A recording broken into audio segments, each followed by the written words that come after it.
This week, Erik Huckle from Sailpoint is with us to discuss simplifying audits without compromising identity data security. Then, in the enterprise security news, we cover funding and acquisitions. SentinelOne might be a little miffed by the rumors about their possible merger with Wiz. Trail of Bits spins out iVerify. Layoffs haven't stopped yet. Sevco is the latest hit with a RIF. Blue Lava and a few other cybersecurity startups end their journey.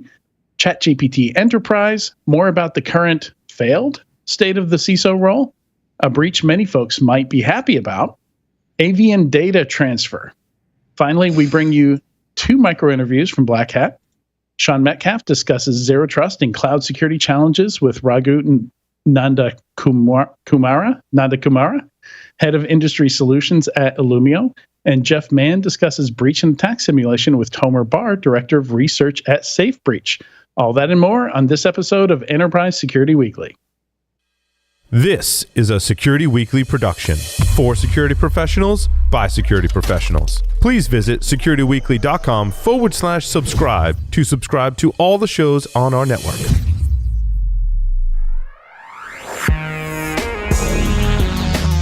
Broadcasting live from G-Unit Studios in Rhode Island, it's the show where we talk security vendors and aren't afraid to name names. It's Enterprise Security Weekly. The cybersecurity landscape is full of single solution providers, making it easy for unexpected cyber threats to sneak through the cracks. That's why Fortra is creating a stronger, simpler strategy for protection, one that increases your security maturity while decreasing the operational burden that comes with it. This is all possible thanks to Fortra's best-in-class portfolio and deep bench of expert problem solvers. Fortra's integrated, scalable solutions help customers face their toughest challenges with confidence. Learn more at securityweekly.com/Fortra, F-O-R-T-R-A. If your organization is ready to embrace edge computing, we have good news. The 2023 AT&T Cybersecurity Insights Report provides everything you need to know to get started. In the report, we identify the common characteristics of edge computing. We found edge use cases are rapidly coming online, and we reveal how to secure edge computing. Most importantly, you'll learn how to prepare for your edge ecosystem. Get your complimentary copy of the report today. Visit securityweekly.com/ATT cybersecurity. That's securityweekly.com/ATT cybersecurity. Welcome to Enterprise Security Weekly and happy National Eat Outside Day. This is episode 330, recorded on Thursday, August 31st, 2023. I'm your host, Adrian Sanabria. Also joining us is the Baron of Bloodhound, the Pirate King of PowerShell, Sean Metcalf. How are you, Sean? Doing good, Adrian. And then there were 2. So there are 2 of us today. I noticed that it's Eat Outside Day, as you said, but it's also Trail Mix Day. So it is the perfect day to eat trail mix outside. Or I guess you can eat it inside. Whichever mix of choice that has peanuts. Or peanuts and M&Ms. We'll have to start combining our special days, our days of the, day holiday. But my kids have a national day calendar, and I just remembered. So I ran up during the ad to see what other days it was today, so that way we can form like Voltron and knock out all the days as we go through on Thursdays.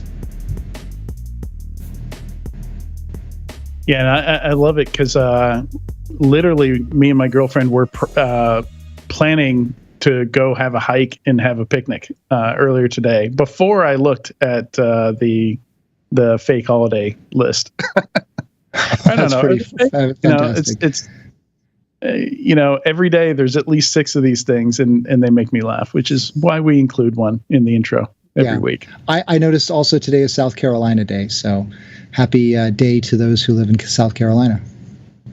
Okay. Well, I mean, except they placed that day in the middle of hurricane season. That seems, maybe I would have put it somewhere else in the calendar, because I wonder how many times they've had to celebrate South Carolina Day while evacuating. Right. Well, Godspeed to all those states that are dealing with hurricane issues and evacuations. Yeah, absolutely. It's hopefully that one will spend its energy soon. All right, quick announcement here. Security Weekly listeners, SC Media's Endpoint Security eSummit is just weeks away. Register now for this free 2-day virtual event. September 12th through 13th at 10:45 a.m. Gain cybersecurity knowledge and professional development all in one place. Join keynotes and sessions led by industry's top leaders, plus receive 6.5 CPE credits just for attending. Register today at securityweekly.com/endpoint security. You don't even have to leave home. And it's free. All right. And it's free. All right. This interview is sponsored by Sailpoint. Today's topic is simplifying your audit process without compromising identity data security. We're excited to have Erik Huckle, Group Product Manager from Sailpoint, with us today. Erik has an entrepreneurial background, having co-founded a successful startup in robotic automation and launching a distributed ledger company focused on credentials for oil field workers. Very interesting. Also, as a product manager, he led the launch of a startup within Amazon called Amazon One. Welcome, Erik. Oh, I can't hear you, Erik. Oh. Do we have our... Can you hear me now? Yep, I can hear you now. Okay. Yeah. Thanks for having me. It also looks like it's National Zoo Awareness Day. So we got Go Outside Day, Trail Mix Day, and National Zoo Awareness Day. So wanted to add that to the mix with y'all, but thanks for having me. Yeah, absolutely. It's unfortunately, I was just a couple of weeks ago, I was kind of reading the postmortem of the shutdown of Puerto Rico's only zoo.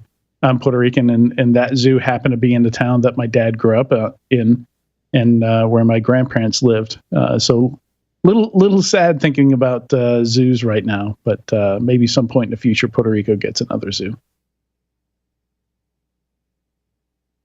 But yeah, so first of all, Erik, I want to kind of break down the title that we've got here, talking about simplifying. So audit process. Why would an audit process compromise identity data security? What's the conflict there? So I don't know if exactly there's a conflict per se. So I guess simplifying. Yeah. So the audit process is pretty complex. A lot of different data points. I think as we think about adding more applications to an environment, organizations are becoming more and more complex. Auditor's job is more difficult. And so using machine learning or other features that we're developing and rolling out can only make the auditor's job easier as it's become complex. So I could get into more details there, but I think high level, it's, how do we take something that's almost impossible for a human now, all these different touch points, bits of access, how do we not only govern those, but then give the tools to the auditor to make sure that they can, cover what they need to cover and make sure their group is secure. Does that make sense? Yeah.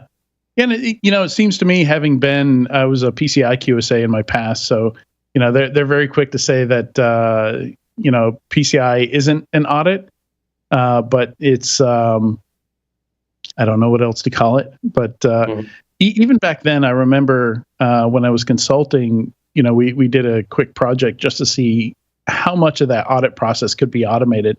And I think the number we came to was something like 80%. And this was back in maybe 2010, 2011.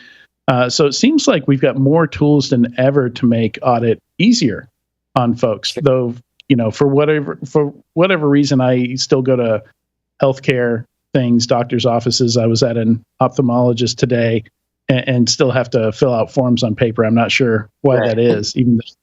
So just having the technology there doesn't guarantee they're going to take advantage of it, I guess. Definitely. And I don't want to minimize an auditor's job. So I think we do want to automate these processes that may be tedious and distill down all of this noise into where the signal is for that auditor.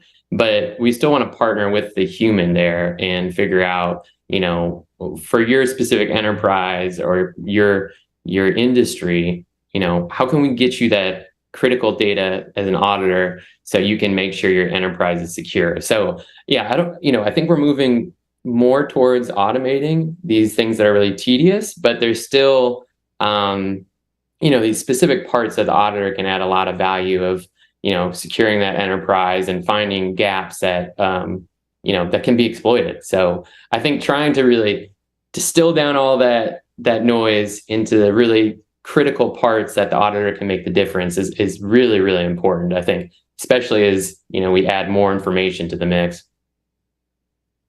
Right. Right.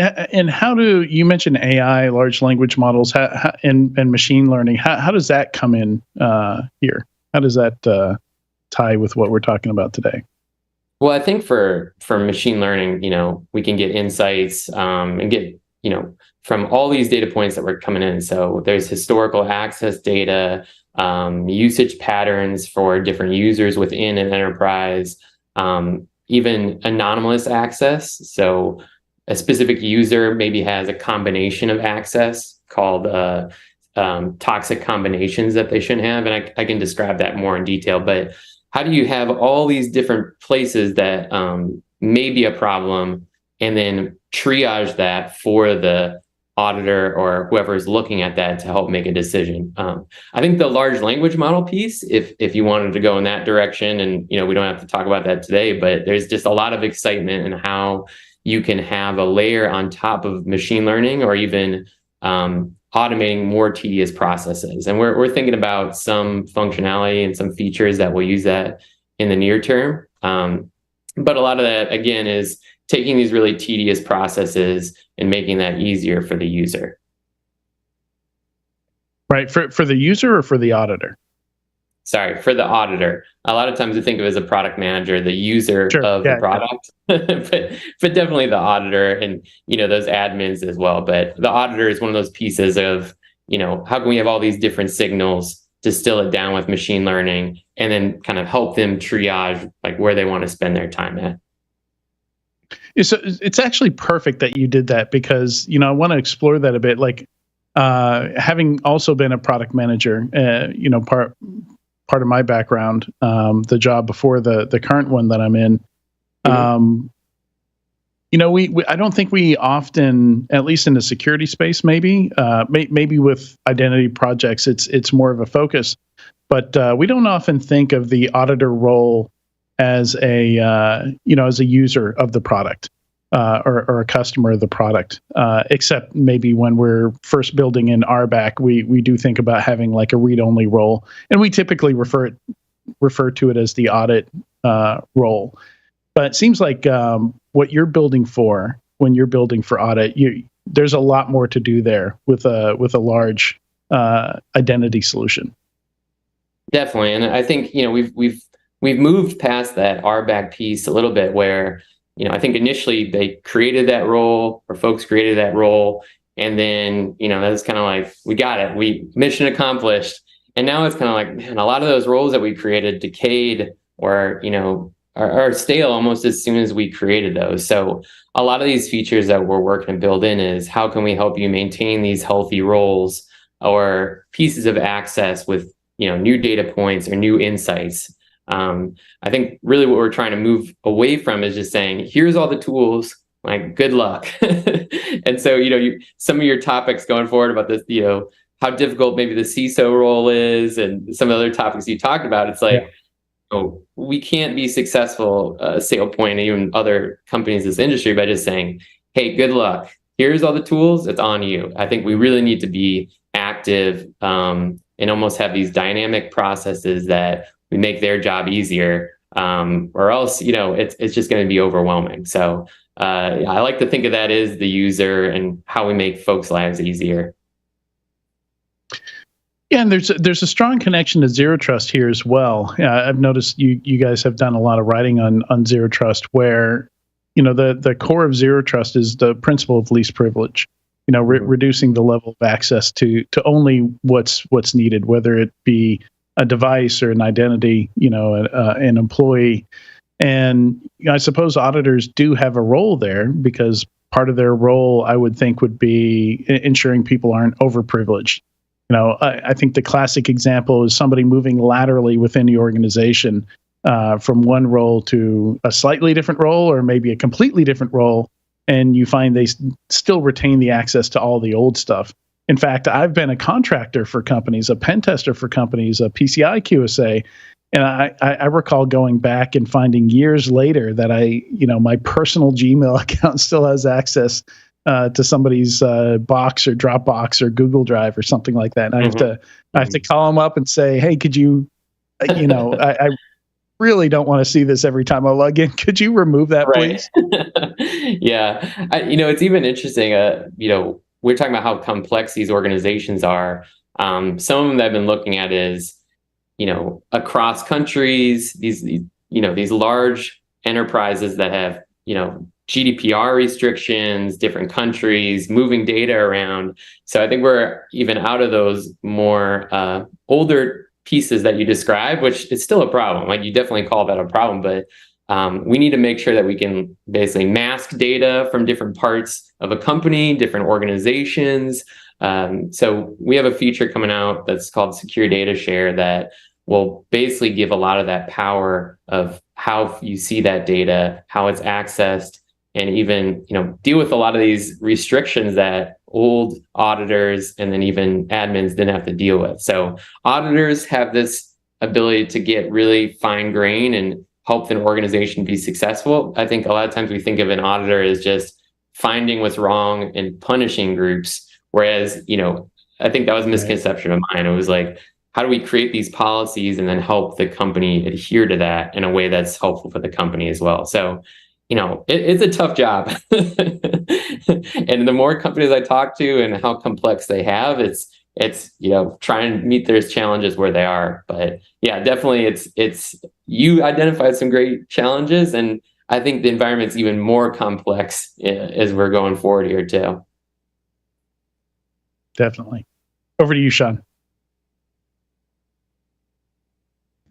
Thanks, Adrian. Let's find my mute button there. So it's great talking with you, Erik. I'm certainly familiar with Sailpoint. My company does security assessments of identity systems like Active Directory and Azure AD, now Entra ID. I know that Sailpoint provides identity management services across different clouds.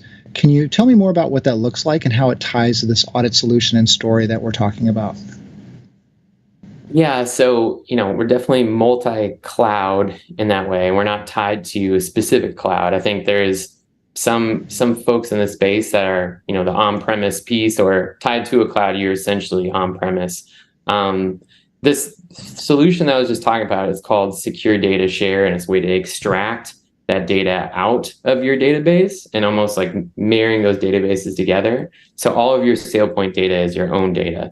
We're working through what it looks like to be cross-cloud there, but to get this fine-grained audit data in your own environment, we're allowing you to extract that, but we're still providing the functionality in the product regardless of what cloud that you're on, to have the same type of insights. So I think we're trying to we are meeting you where you're at. I think it just depends on how fine-grained you want to get and what that functionality looks like. I don't know if that answered your question. Is that kind of getting at what you were going for? Okay. Absolutely. Getting into the cross-cloud environments, and I think that's an important space to be in, especially since identity has become more important over time. And certainly organizations have more identity services now than ever before. They have Active Directory on-prem, they have Azure AD/Entra ID for Azure, and they also have the IAM system within Amazon's AWS. Maybe they also have Google, Cloud Platform, GCP, and a bunch of others as well. I mean, I've certainly talked to executives, and it seems like the situation where the concern was, well, we don't want to put all of our eggs in one basket in one cloud service, but now they have eggs in like every basket. And certainly each of these identity providers have their own audit configuration and logs that are created and differences. And so it gets very difficult to kind of pull that together. So how does Sailpoint collect and even collate this data so it's effectively normalized to make sense out of it? And then the follow-up to that is, how does this process simplify identifying the really important log data points to identify the true issues? Yeah, so, and I'll make sure I address both of these, but so as an identity governance, solution, we kind of sit in the middle. And I like to think that these three different swim lanes, where there's access and kind of get in the front door. There's the middle, where you're kind of governing who has access once you're in the front door. And then there's this specialized access. So, if you're the person that has the key to the special room, it's very generalized. How do you govern that access? So Sailpoint is in a unique position where we do have all these touch points that the auditors and users would be really interested in. We could discuss all the different applications that are connected to the system and those pieces of access, but you can imagine there's a lot of insight when you can see not only how people in the enterprise are using access, but the different types of applications they're using. And so we help kind of bring that all together and have a unified picture of what that looks like. Maybe that addresses the first part. Could you remind what your second question was again? Absolutely. How does this process simplify identifying the really important log data points to identify the true issues? In other words, how do you surface the important things across all these different identity providers or systems to the point where auditors can go, that's a problem, this person shouldn't be doing that? Right. So I think some of the biggest challenges are adding value right away. And I'll get to this question. It's the second part of this. But how do you get people the access they need quickly to do the job that they have? And I think if you don't get the people the access they need quickly, they're going to be angry, pissed off, hey, just give me this access. So I think that's the one pressure point. The other pressure point is if you give out this access quickly, you don't know what access you're giving, you can lead to some really disastrous results for your company, right? You don't want to give the wrong people access too quickly. So we do have features within the product, and I don't want to kind of get down to all of them, but one called identity outliers, where we're collecting all these type of signals. So it's not just one application, it's many different types of applications, and then these entitlements that are basically atomic bits of access. And that is one of our machine learning models that, it's in the product now, it's working, but that will say, this person, Sean, has this access that could be detrimental to the company, and it's coming from these different types of sources. You should work on remediating this now. So that's how we kind of, I think there's dashboards as well. There's metrics that kind of help folks kind of understand where to go. And we even have some products coming out really soon that have widgets that identify specific areas you should focus. But if I was to point to one feature that the team is pretty excited about, called Identity Outliers, and it really says, Sean is the guy you need to remediate. Focus on him and start working that. That makes sense. Yeah, and that sounds pretty accurate. I'm usually the outlier, so absolutely. One thing you said earlier resonated with me. You said a lot of companies kind of go, here's the tool, see how it works, kind of figure it out, make it work for you. And I do really like that, since there's a bunch of companies that they put out products, especially in the SIM space, that focus on just pulling the event log data together in a central place, but then after that, it's kind of like, go ahead, customer, make sense of it, figure it out, look at the log data, build alerts. That's your environment. What's your approach to making this simpler for the end user, for the auditor? I mean, you touched on a couple of those things with machine learning, but certainly around these pieces, as you mentioned, like Sean is the outlier. That's great, but what about those things that are not as clear? What about those things that could tend to lead to more highly privileged access over time? Or how about a combination of things? To me, that's always interesting, is that combination of rights across different systems that equal something that's truly bad. What are your thoughts on that? Yeah, so, to your first point of the, saying, here's the tools, good luck, there is definitely companies that are really well resourced and have the teams to just take all these data points and just, build a version that works for their company. Sure. And I think we'll always have that, ability to do that. But we've also seen budgets really kind of constrained in this environment, and having smaller teams do a lot more with a lot less. So trying to deliver that stuff up to them in a way that's easier is definitely critical for us. So definitely appreciate you calling that out. So I think to your point of how do we actually do this? So one of the things I hear from auditors a lot is that, I don't know if you're familiar with certifications, but certifying access, you see these data points where hundreds of thousands of certifications, and, almost a human has to rubber stamp that because it's so much. like the amount of hours it would take a human in a day to do the due diligence to go through every one of these pieces of certifications and certify that access. How are we making it easier? I think there's these processes that are very time consuming. So, not only saying, hey, this access is not risky, you don't have to certify this. This is something you can auto kind of certify, versus something that, hey, based on these signals, or based on, who has this access, or even how much it's used, you can either revoke it, or, kind of, you should look at this more carefully. So I think that's one of the way. I think another way is, we talked about, you mentioned the LLM piece, and I don't want to get too much, reveal too much, but we do have a feature coming out, or at least, the early versions of it that we're going to show, that is writing access descriptions for entitlements. So another thing that's extremely time consuming, where if you don't know what this piece of access is, you can spend all this time to write these out manually. What we're going to do is automate that process and give you a better idea of what this entitlement does, what it provides access to, how it might provide access, and give that signal again that if you provide these pieces of access, it might be one of those toxic combinations that I mentioned before. So there's a lot of different ways that we can kind of attack that. And it's just kind of, trying to meet, I guess, that auditor or that user where they're at. That makes sense. Yeah, absolutely. And a lot of the customers that I've talked to across industry, size, as you mentioned, customers that are very small, maybe they have a team of one, a security team of one, or a security team of 5 or so. Certainly that's concerning for them, because the amount of work that they have to do to figure these things out. 5-10 years ago, they had Active Directory. Now they have Azure AD and Azure. Now they have AWS and the IAM system around that. So figuring this thing out is challenging for them. So anything that can be done by a vendor or in the community that can elevate and show, here are the issues, here are the concerns, that's important. My question is, how does Sailpoint identify what highly privileged looks like across all these different identity systems and systems that Sailpoint is monitoring and providing, either providing access to it or monitoring that access?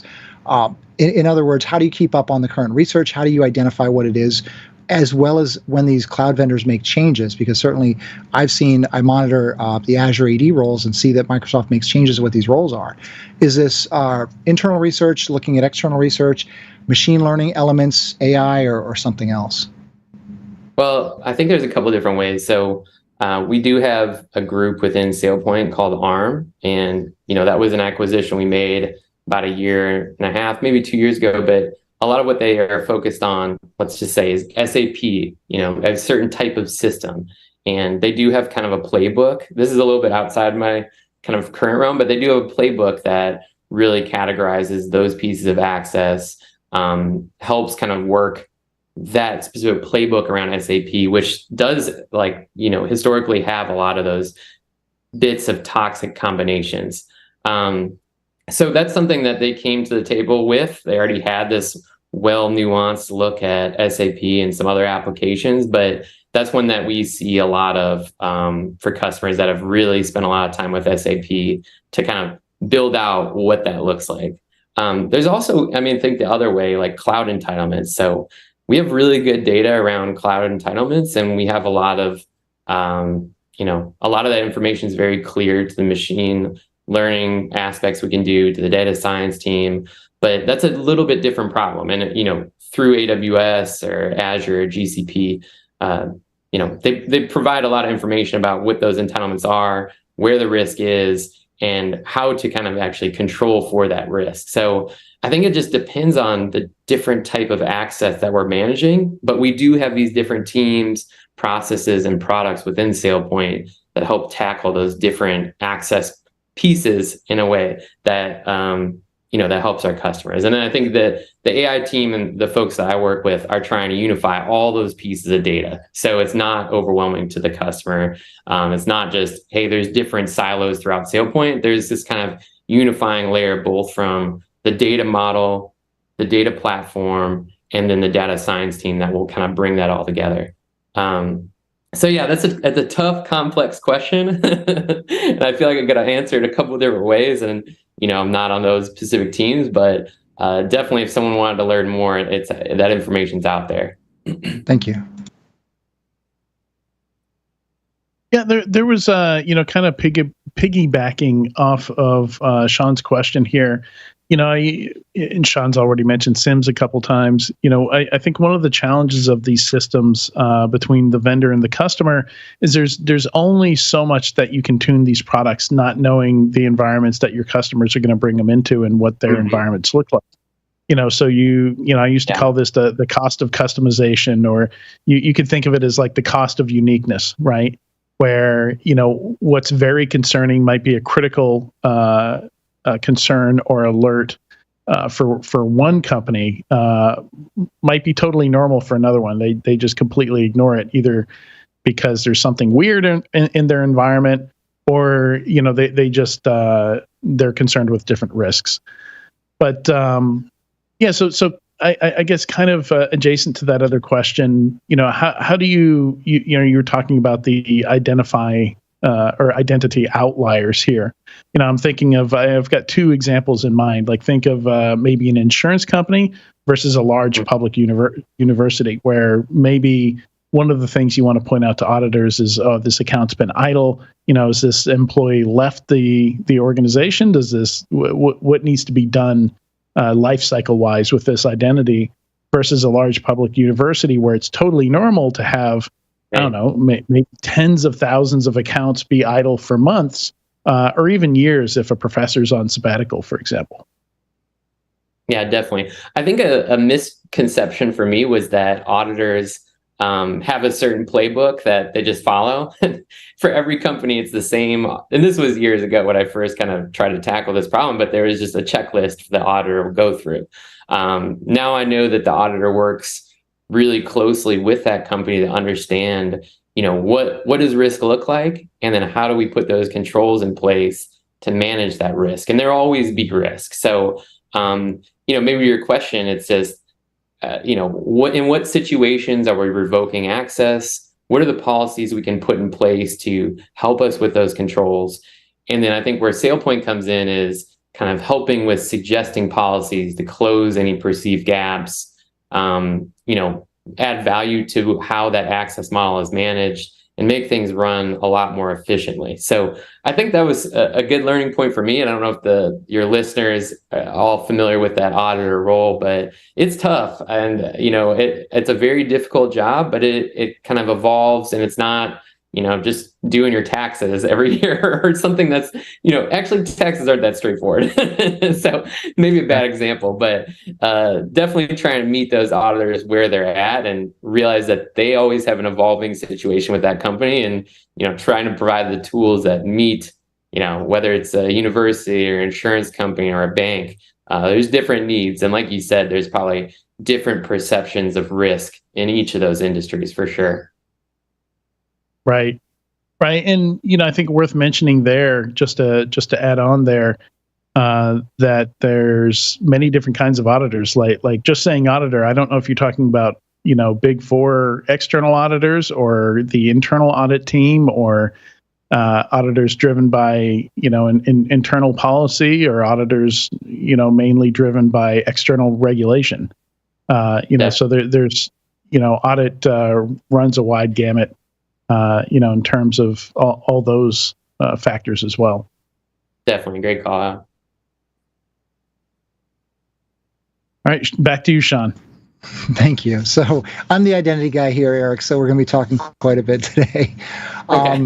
Certainly, auditing identity is a huge challenge, as we talked about. The first part or aspect of this that I see is how do we know that, you mentioned me as someone that has an account. So let's say, how do you know that the Sean account is actually me versus, say, Sean bot? Along those lines, does Sailpoint map how access is performed and where the action is coming from through a certain session? So in other words, we know that most of the cloud administration is being done through a browser. If an attacker is able to capture that token, that access token, or that identifier that proves their identity is something to something somehow, if they pull that off of my system or the Sean account system, and then there's Sean bot out there that's using that, does Sailpoint identify that and highlight that, or is that something that you have as part of your platform? Well, that's a great question. So, we do, we're working to manage machine identities. So, a lot of our customers or these enterprises don't just have Sean they actually have a Sean bot inside of it doing various tasks. So, thinking about machine identities as just one other piece that we manage is definitely something within the Sailpoint purview. I think you're kind of coming at it a little bit more from a adversarial, like, penetration type offensive attack. Right. And so, I think part of this, like I talked about those almost like those swim lanes before of, the access component, the governance component, and then kind of the privileged access component. So I think there's a lot of different hurdles that you can kind of go through for that attack. And a lot of times Sailpoint isn't the first kind of layer, which would be, whatever service you're using, like Duo, to kind of get in the door. But we do capture those signals. And I think going forward, we talk a lot with CrowdStrike, PAM services, I don't know how many names I can add to this podcast, Right. but there's just a lot of different signals. And so for us to continue to manage the governance of those and understand, that privileged access is really important to that access. So if there's some type of anomalous access, that will definitely be a signal. And I think in the future, that is something that we'll say, hey, let's shut down this access. This is a priority, and push that signal to the admin. So I think that's a complex question. I think I probably have to, walk through that specific scenario in more detail. But like I said, we're that middle part that does that identity governance, but it is kind of an orchestration of a bunch of different types of parts that play in cybersecurity. So I think that's why it's exciting to have this data science team, because there are so many signals that we can capture. And even with this data platform that we have, it's really a matter of how do we get in all these signals that you're probably describing and then make sense of them. So it's an evolving process. I think we're always going to be trying to stay ahead of the Sean bot, but it is like, it's something that Sailpoint works with a bunch of other types of signals outside of us as well to solve that problem, or, at least minimize as much damage as we can. Right. Yeah, that makes sense. And really, yeah, what I'm talking about is an attacker stealing that access token and using it from somewhere else. So you end up in a situation that we've seen in the movie where the security is going, oh, so-and-so badged in, but they badged in 20 minutes ago. And so what's going on here? So effectively, the Sean account is being used for legitimate administration, but there's a second instance of that effectively is coming from a different direction. And the really crazy thing about the situation of stealing an access token from the browsers, MFA has already been satisfied. A lot of the things and security tools and controls that we typically have in place around systems have already been satisfied. So that access token is kind of the last layer to that point. And that can be very challenging to highlight and identify, especially in modern attacks. We talked last week on this show during the news about the CISA report on Lapsus. And this is one of the things that they did, for example, is stealing access tokens and reusing them. And I know that Adrian is a follow-on to this, not so much about the attacker using that, but more from a machine account or service account. So back to you, Adrian, for that. Yeah, and just to finish up with what you were saying, I was actually preparing with another guest for a future show, and they mentioned they talked about dealing with attackers not hacking in but logging in, right? Like that again, that idea. Like there's info stealers out there, and we see a lot of these attacks where, if you simply grab the cookie, if you grab some kind of OAuth key, all of a sudden you are that person, and you have to deal with that somehow, because we're just always balancing convenience with like we've got all these additional factors of authentication, but then we created OAuth, which is no factors of authentication except for simply having that key. OAuth. Zero. Yeah, one of the yeah, I mean, and maybe I didn't touch on this as much, but the behavioral analytics portion of this is also really interesting. And Sean, I think you touched on this a little bit, but like location, time of day, how often you're using it. It's something definitely we're working on, and I don't unveil too much here, but we do have activity data. So one of those things of this account that's been stolen this token, and all of a sudden it's in a completely different location. It's using it at a time of day that isn't something that we'd usually see. And that's something that we want to continue to build our capabilities around. But we do have those data points, and a lot of our new features are coming out that have activity data embedded in them for a specific use case, like access history. So but definitely it's a tough challenge, but there's also the signal there as well that we want to, call out to that admin or that auditor. Great. So that was the first part of the first part of the question, the first part of this, these challenges that I see in identity. And I've spoken at a lot of conferences about identity challenges and worked with customers who have Sailpoint and other things. So I've seen kind of the market and where things are at. And these are sort of the harder things that I see, that I've identified and talked to customers about. And so I always like to ask vendors these sort of questions, like, how do you identify or prevent this? And we work with CrowdStrike also and have a good relationship with them and their IR team, and are constantly working to figure out how we can make these things better, but also a better understanding of what the attackers are doing. So the second piece of this, as I see it, is ensuring appropriate access. And you talked a little bit about this, Erik.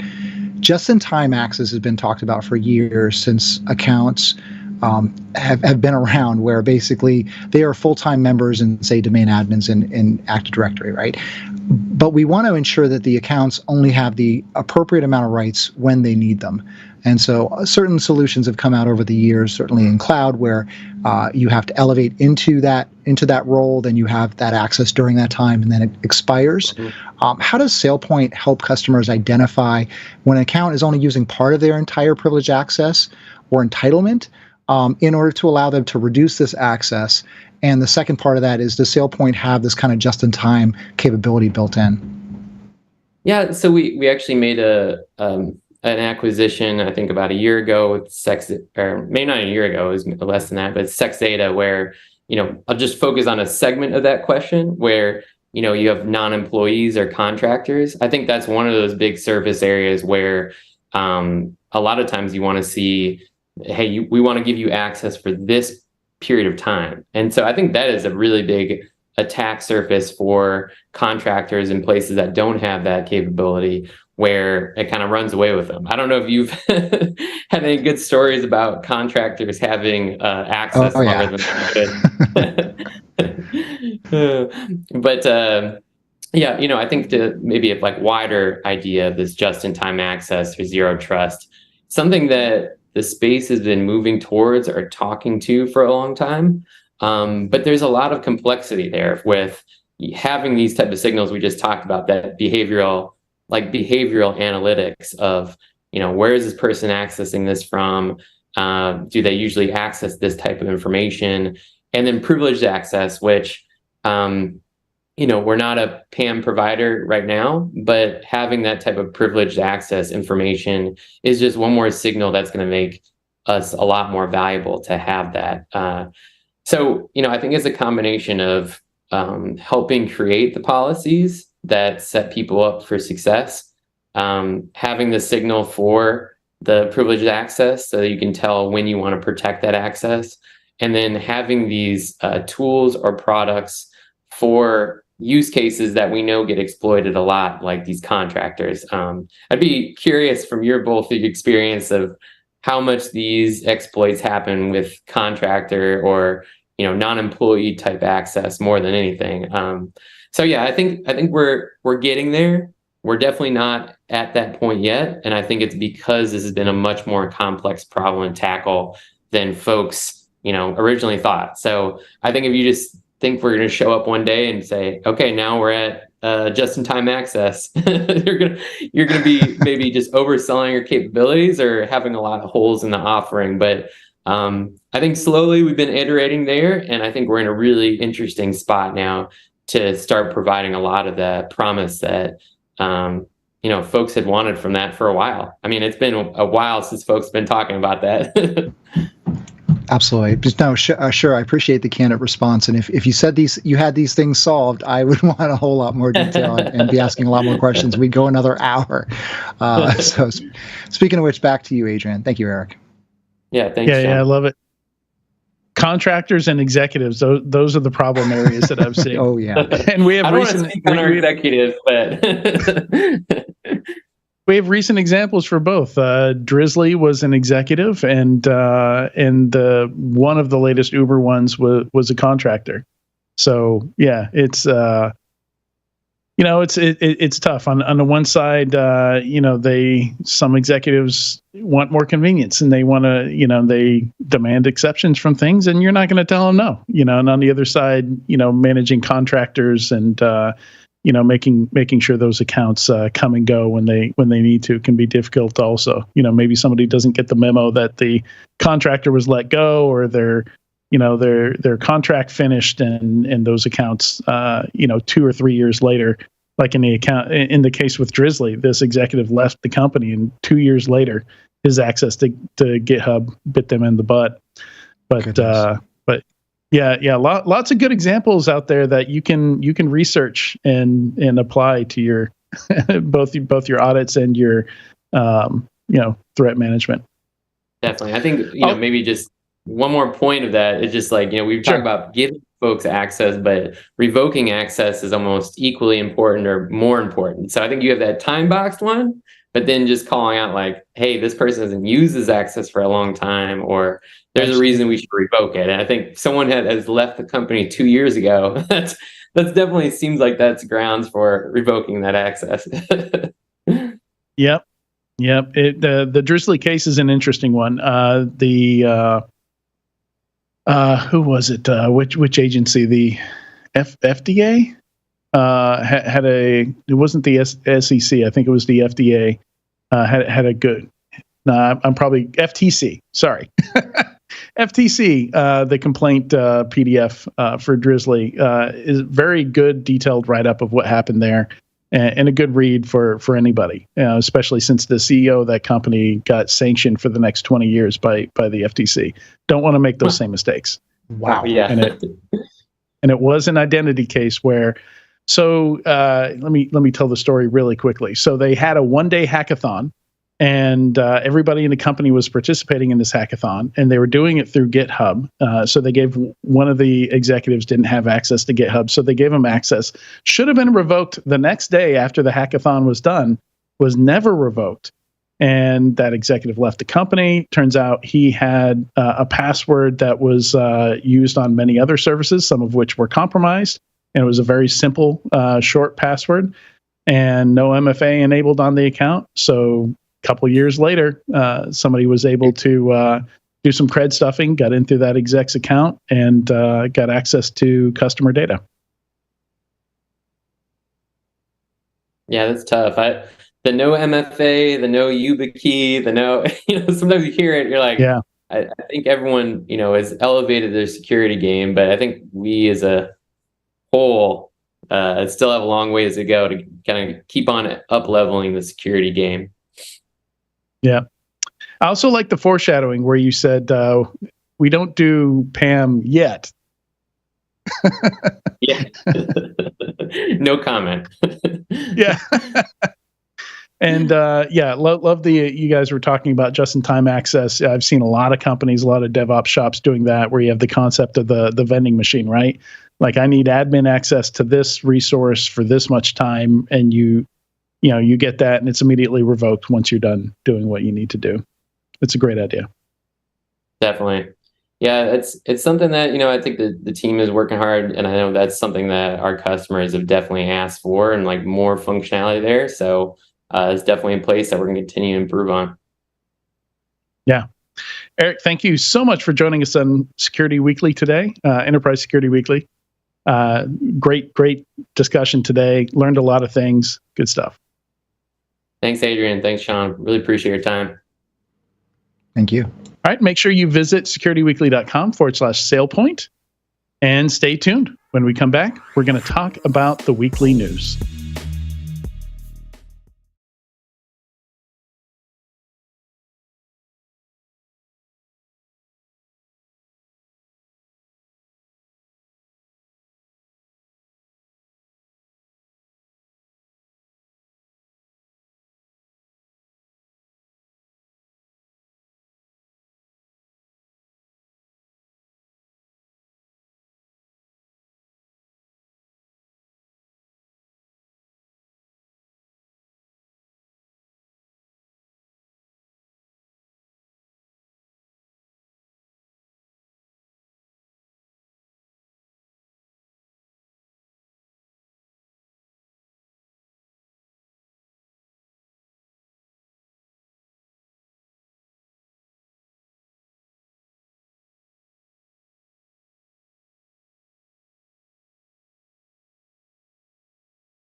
Are you constantly thinking about how to keep your enterprise as secure as possible? Get to know Chrome Enterprise, the trusted browser for security-conscious professionals like you. Its ease of use for IT and security teams and added access controls protect the remote, extended, and hybrid workforce, keeping your entire enterprise safe. Don't settle for a browser that compromises your organization. Visit securityweekly.com/Chrome Enterprise now to learn more and start protecting your enterprise like never before.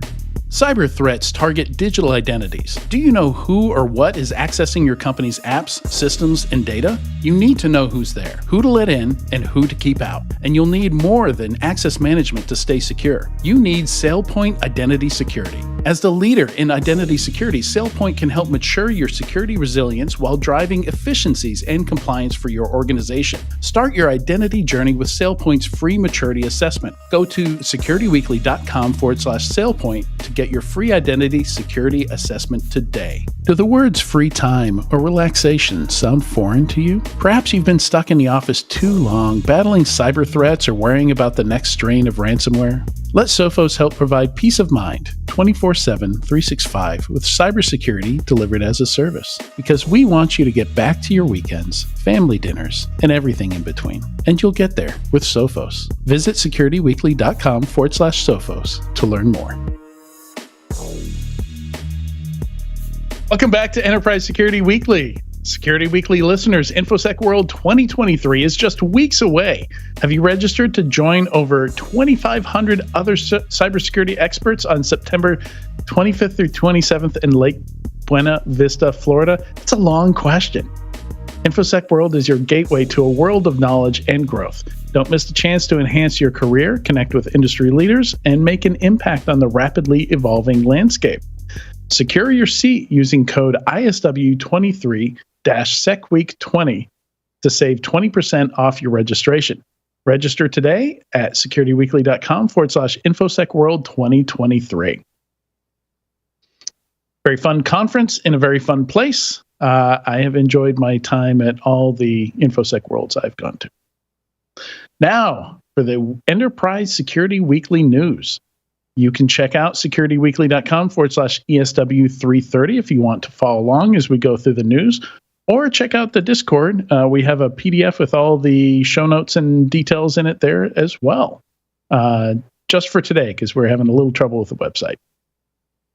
So, Tyler, I don't know if you saw that. I don't know if you... I did not. Do you have access? Yeah, I have the website. I can see everything for our news. Is that what you're talking about? I just haven't. Yeah, I haven't checked the website. It was temporarily down for a little bit, I think. No, it's up right now. It was up as of 10-15 minutes ago. I was able to bring it up. Awesome. And welcome to you, Tyler. Thanks for joining us. Oh, thank you for having me. As always, this is my favorite part of every Thursday between 3 and 4. And we were talking whiskey, and I just learned something about how whiskey is sold in North Carolina from Tyler. Yeah, it's a fun place down here in North Carolina where it is a very tightly regulated state. Hopefully you're not getting, you're pretty far inland. I think the Outer Banks folks are maybe not having so much fun right now. Yeah, apparently we got beat up yesterday, but I was in Boston. I flew out yesterday morning to go to Boston. So I flew out as the hurricane was coming up. I flew to Boston, and then I flew back through the clouds and landed as it's already passed us. So I have no idea actually how bad it was here. It was a good 24 hours away. I timed it perfectly. Wow. Somebody said more regulated than Utah is the question. That's a great question. Alcohol is a weird thing. It's so different state to state. Yeah, and I wasn't going to get into the details, but in I'll give it a little bit if there's obviously someone interested out there. In the state of North Carolina, all alcohol must be distributed through the ABC stores. All liquor must be distributed through the ABC stores. Wine and beer is different. And those ABC stores are run by the state government. And so even though a group of people that I'm affiliated with was able to buy an entire barrel of whiskey on our own and bring it into the state, we actually have to distribute it like anybody else through the ABC store. So our group gets 7 days to buy these special single barrel bottles of whiskey. After 7 days, the general public gets to buy our barrel, whether they want it or not. It's publicly available. So it's just kind of the way it works here in North Carolina. Yeah, I know in Vermont and Virginia, the state also owns it. So when I went to a liquor store in Vermont and I bought some beer or some liqueur and then some liquor, trying to remember the combinations of things that I bought, but they had 2 cash registers and I got 2 receipts and I got rung up separately for each. So There's the state register that rings you up, and then there's the Bob's Package Store or ABC store register and receipt. So different POC systems, everything completely separate. Yeah, it's kind of crazy. We were talking about auditing earlier.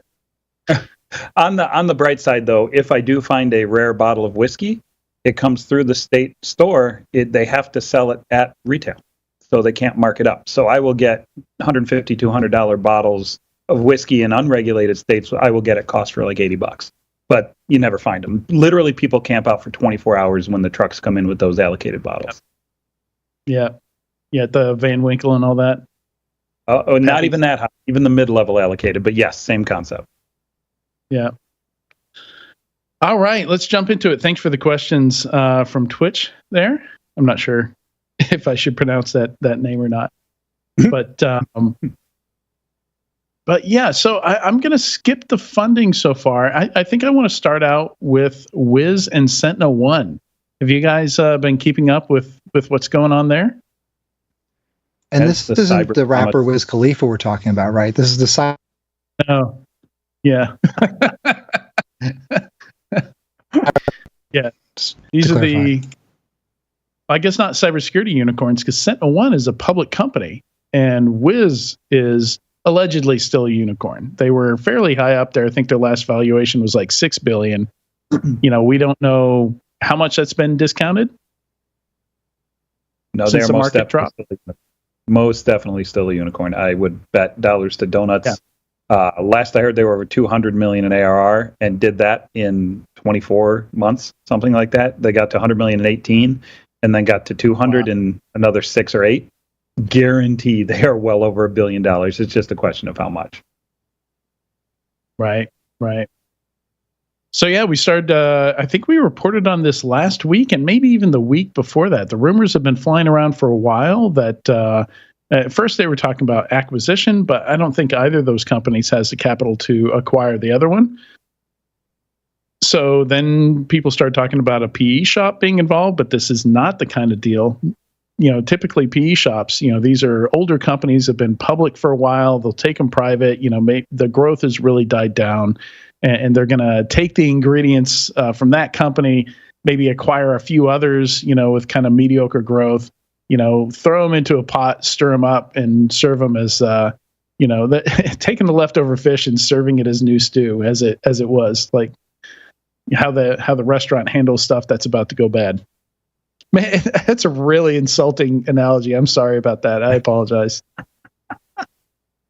Yeah, this is not a fish go bad PE style squeeze scenario. No, not at all. Which is what makes it so different. Both of these are growing like crazy still, right? Yeah. I was actually just trying to get the current market cap up, and 4.75 billion market cap for Sentinel-1 as of the moment in market. Actually, it's probably at close, not quite at close. But yeah, Sentinel-1's worth about $4.75 billion.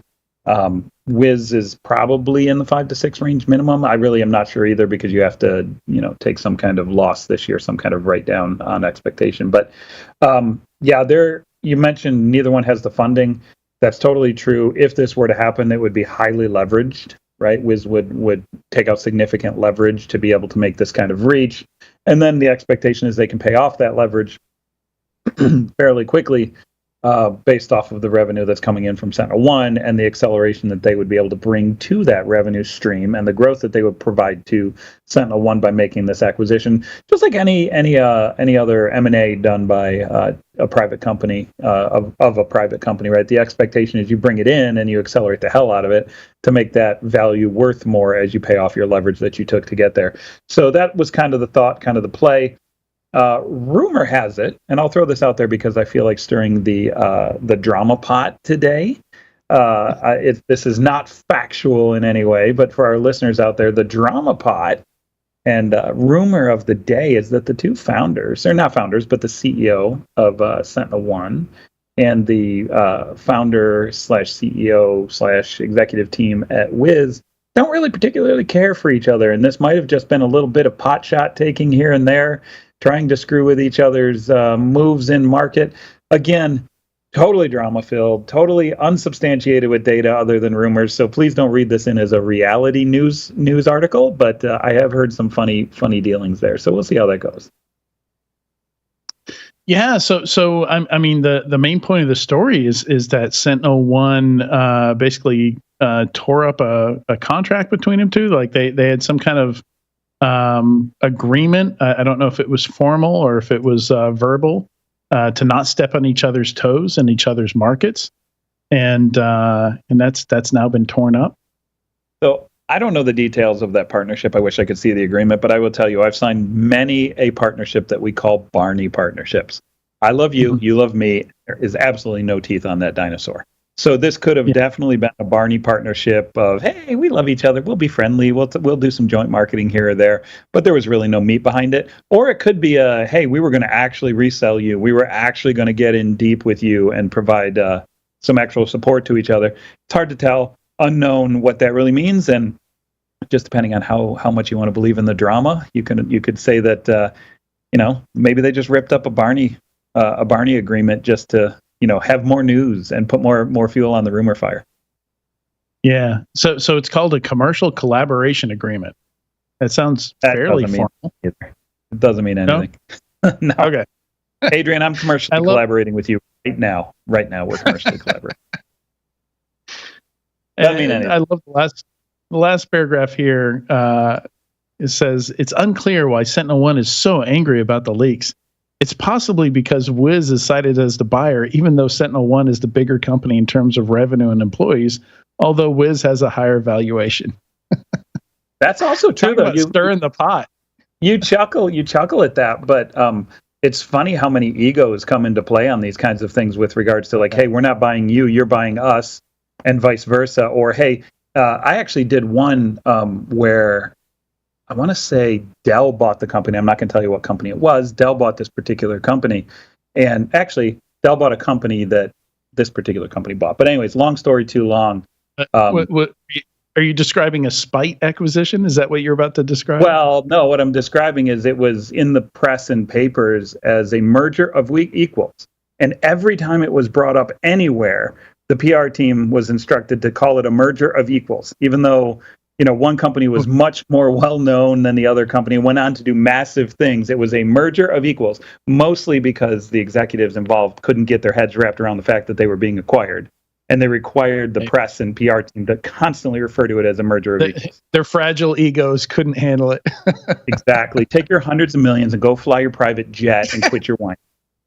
Yeah, just shut up and sign the agreement. Exactly. That's great. When you have to adjust your monocle, sometimes you get upset about things. Yeah, you have to adjust your monocle. I need to buy a monocle. That's a must. So, Sean, your voice is gone. Oh man, monocle and a top hat. The two go together. Timing. 50% of comedy is timing, Sean, and you just failed. All right, I know. I'll just stay unmuted for this segment. There you go. You'll hear me laughing more then. I'll drink to that. That's totally fine. All right. It mentions identity, so I wonder, Sean, are you familiar with SpyCloud at all? This is a big raise. I've heard of SpyCloud. They refer to themselves as identity threat protection, but I'm not terribly familiar with them, so I was hoping somebody else would. I'm not all that familiar with them. I'm semi-familiar with the market and the place that they're playing in, right? There's a big push right now from the cyber investment side to get connected with identity-based technologies, identity-based cyber technologies, because, quite frankly, identity, authentication, authorization are the keys, right? That's using the keys to get in. And if you can track and audit that, it does give you a very strong position from a security perspective if you're really well controlling your identities and your environment. And so I'm semi-familiar with the space, not super familiar with SpyCloud, but they do have what they call a cybercrime analytics platform. It is the first time I've heard of cybercrime mentioned in a website recently, so that's kind of buzzworthy, I suppose. All right, so at its core, it's pulling all sorts of breach data from the darknet, and it says all layers of the darknet, which means darknet and elsewhere. Curates that, enriches with context, reverses hashed passwords, and analyzes billions of assets that power their automated ransomware and ATO prevention solutions. And that could be AT0, but let's say ATO. It says it enables the scale necessary to augment their database by 12 plus billion assets per month, as well as to identify and toss erroneous data that would cause threat intel alert fatigue. So I'm guessing they're taking and looking at that, comparing it to what their customers have, helping their customers better understand if they have compromised accounts. Yeah, if you scroll part of the way through the page too, you'll see a eight panel description, which includes post-infection remediation, ransomware prevention, automated attack takeover ATO prevention, session hijacking prevention, dark web monitoring, pen testing, fraud prevention, and threat actor attribution. So it sounds like threat intel. It sounds like identity-specific threat management, threat intel, and remediation. I do love the tagline they have a little further down that says deeper, darker, better. That's because they're looking at the deepest layer of the darknet. Well done, SpyCloud. I'll drink to that, SpyCloud. Okay. Oh man, I'm not going to dig too much into that tagline. Adrian, I want you to experience the new way to fight cybercrime. That's what it says. SpyCloud, come and sponsor the show. We'll talk about you more. We'll talk about you in a friendly way. We've been friendly. Yeah, we have, but I'm just poking fun at the marketing. Here. I'm a marketing guy. I poke fun at marketing. It's what I do. It's fair. So yeah. I mean, this is a huge chunk of the first step into a breach or an attack, right? Is session hijacking, account takeover, cred stuffing. So it sounds like maybe they're taking like some of this "have I been pwned" type data, and they can integrate with your Active Directory and your Okta, and they can automatically maybe push password changes, stuff like that, preventing credential stuffing. Yeah, I'm not sure if the automated side. I'm not sure the automated changing side. Sean would know a little bit better there, but I am joking when I talk about the marketing buzz stuff. But I will say, listen, $110 million growth round is nothing to shake a stick at. You're not getting $110 million today in today's market without significant revenue. This is a Series D. Yeah, but you still don't get that today unless you're seriously doing well and growing well. So we've seen to be able none of that. Yeah. To be able to close 110 million in today's market is impressive, and they should definitely be having a nice glass of whiskey on the back of that. Sean, I interrupted you there, but go ahead. No, it's fine.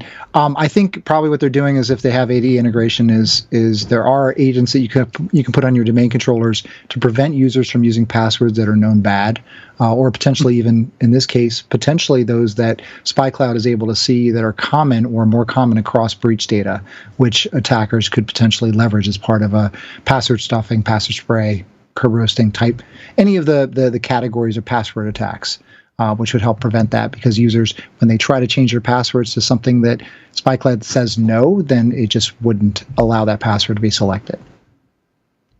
Right. Yeah, the phrase that I latched onto is automates the remediation of exposed authentication and identity data. I'd love to read more about that. Yeah, along with them being integrated into Active Directory, Okta, and Tines, among others. So yeah, it sounds exciting. Sounds like the kind of thing, solving a real problem that people need solved. Yeah, as opposed to some of the other categories that we sometimes see in security that are going after things nobody asked for. Let's see. Like blockchain AI. Yep. Like a better browser, an enterprise browser, I might say. CryptoCats, anyone? When you say CryptoCats, I think of that little, I think it was a QCat. It was a little scanner that you could get for free for your computer to plug it in. Then you could scan ads I guess it would pop up the browser. QCat from Radio Shack? The QCat. Yes. Wow. Yeah, I've got one of those in a box somewhere, probably. I've thrown it out. You should find it and show it on the next show in 2 weeks. That would be great. Absolutely. I think that's a must. I've got all I mean, kinds of I still have my my breach avoidance Yes. technology right here. So, you pull out the QCat and nice. we'll make these regulars on the show. All right, so we're still seeing some layoffs. Been hearing about layoffs today. In fact, I'm not sure I can talk about that one, but we've also seen Sevco with a RIF. Also this month, Fortinet, we don't know how many. SecureWorks 300, NCC Group, we don't know how many. Rapid7 470. Aware, we don't know how many, and HackerOne, we just know the percentage is 12%. So all that's in this last month, layoffs this last month, including some others that I'm not sure I can talk about, but Tyler probably knows who I'm talking about. Yeah, it's a sad day for many people right now. My phone's been blown up today. It's just a hard. Unexpected too. That's a lot of the LinkedIn messages read like, as you can tell from my last couple of LinkedIn posts, I did not know this was coming. Yeah, I think a lot of these layoffs that are happening right now are. I've mentioned the problem called I call it the layoff toilet bowl, right? Like you lay off 10%, you lay off 10%, you lay off 10%, and you end up just hurting yourself in the long run by doing that. And I think a lot of these companies didn't really take that thought process to heart, or that. Nobody wants to hire anybody that's actively laying off. Like, you do it once. You dig deep and you do it once and you try not to do it again, right? Yeah, and there's a fair amount of companies that didn't really understand that and laid off 10%, thinking, "Oh, we'll get through." Hey, cut deeper than you think you need to. Get that company as close to profitable as you can, so that you don't have to lay off again. Extend that runway way further than you think you do, because when you're in a situation where the buyers aren't buying, whether it's because of your product market demand, you got to extend. You got to get to the point where you're safe. Extend that runway long enough for the market to shift and come back, right? And I think we're near the bottom of it. We've got to be near the bottom of it, but it's not going to make it easier for these folks that have been recently laid off. And for those of you that have been laid off, feel free to connect with me on LinkedIn and say you were laid off, and I will do my best to point you at companies that I know of that are hiring or looking for people. But it's just a situation where it's rough in cyber right now. Yeah, I can't imagine, like, for talent acquisition, for those folks, for HR, like you do one round of layoffs, okay, but the moment you do a second, everybody's looking for their next thing, right? Like, everybody's wondering if there's going to be a third. And I know of some companies that got cut to the bone, and now the problem is what's left, which is the minimal skeleton you need to succeed, are all saying, "How do I get out of here?" Right? They're all thinking they're on a completely dying ship. And so you overcut. You got to be careful, because if you overcut in that scenario, you literally can cut off entire groups, right? It's not unheard of that everybody just starts to bail and the ship goes down. So it's just it's a fine balance. And I don't, it's one of the reasons I'm not currently a CEO, and I don't know if I'll ever be a CEO, is for that reason specifically. I just don't know if I could stomach downtimes. They're hard. Yeah. Right, Sean? Yeah. 1,000%. Yeah. I hear you, brother. Yeah, and it's I know of a couple cases this year where they tried to where they did cut the entire security team but left the CISO, and the CISO doesn't want to stay after that, So the CISO leaves shortly after, and they're left with zero security staff, dedicated security staff. And then that hurts them trying to sell, because these are organizations where the CISO's involved in the sales and evangelism process, and just gets, to what you're saying, Tyler. I've seen that happen several times, where you end up with completely empty departments. Mm-hmm. Mm-hmm. Yep, and those departments could be as broad as like all of sales or all of marketing, or they could be segment based, right? Like you lose your entire East Coast sales team, just drops at once and goes somewhere else. Like those types of drops are real post heavy RIF, post second RIF especially. But it's a bummer day when I'm looking at the news articles of the day and I see number 6 dumpster fire, number 8 layoffs, number 9 dead companies. We're having a real downer news day, aren't we? Yeah. Well, we're going to take one more step down. We'll go right down the bottom of the bucket. Level of and last week was positive. There were a lot of funding rounds that hit last week. I guess going into a holiday, U.S. holiday weekend, maybe it's different. And we're going to take one more step down before the sun comes back out from between the clouds and the sun shines again. So yeah, as you mentioned, Tyler, we do have some dead companies, which doesn't happen a lot in security, but it is happening this year.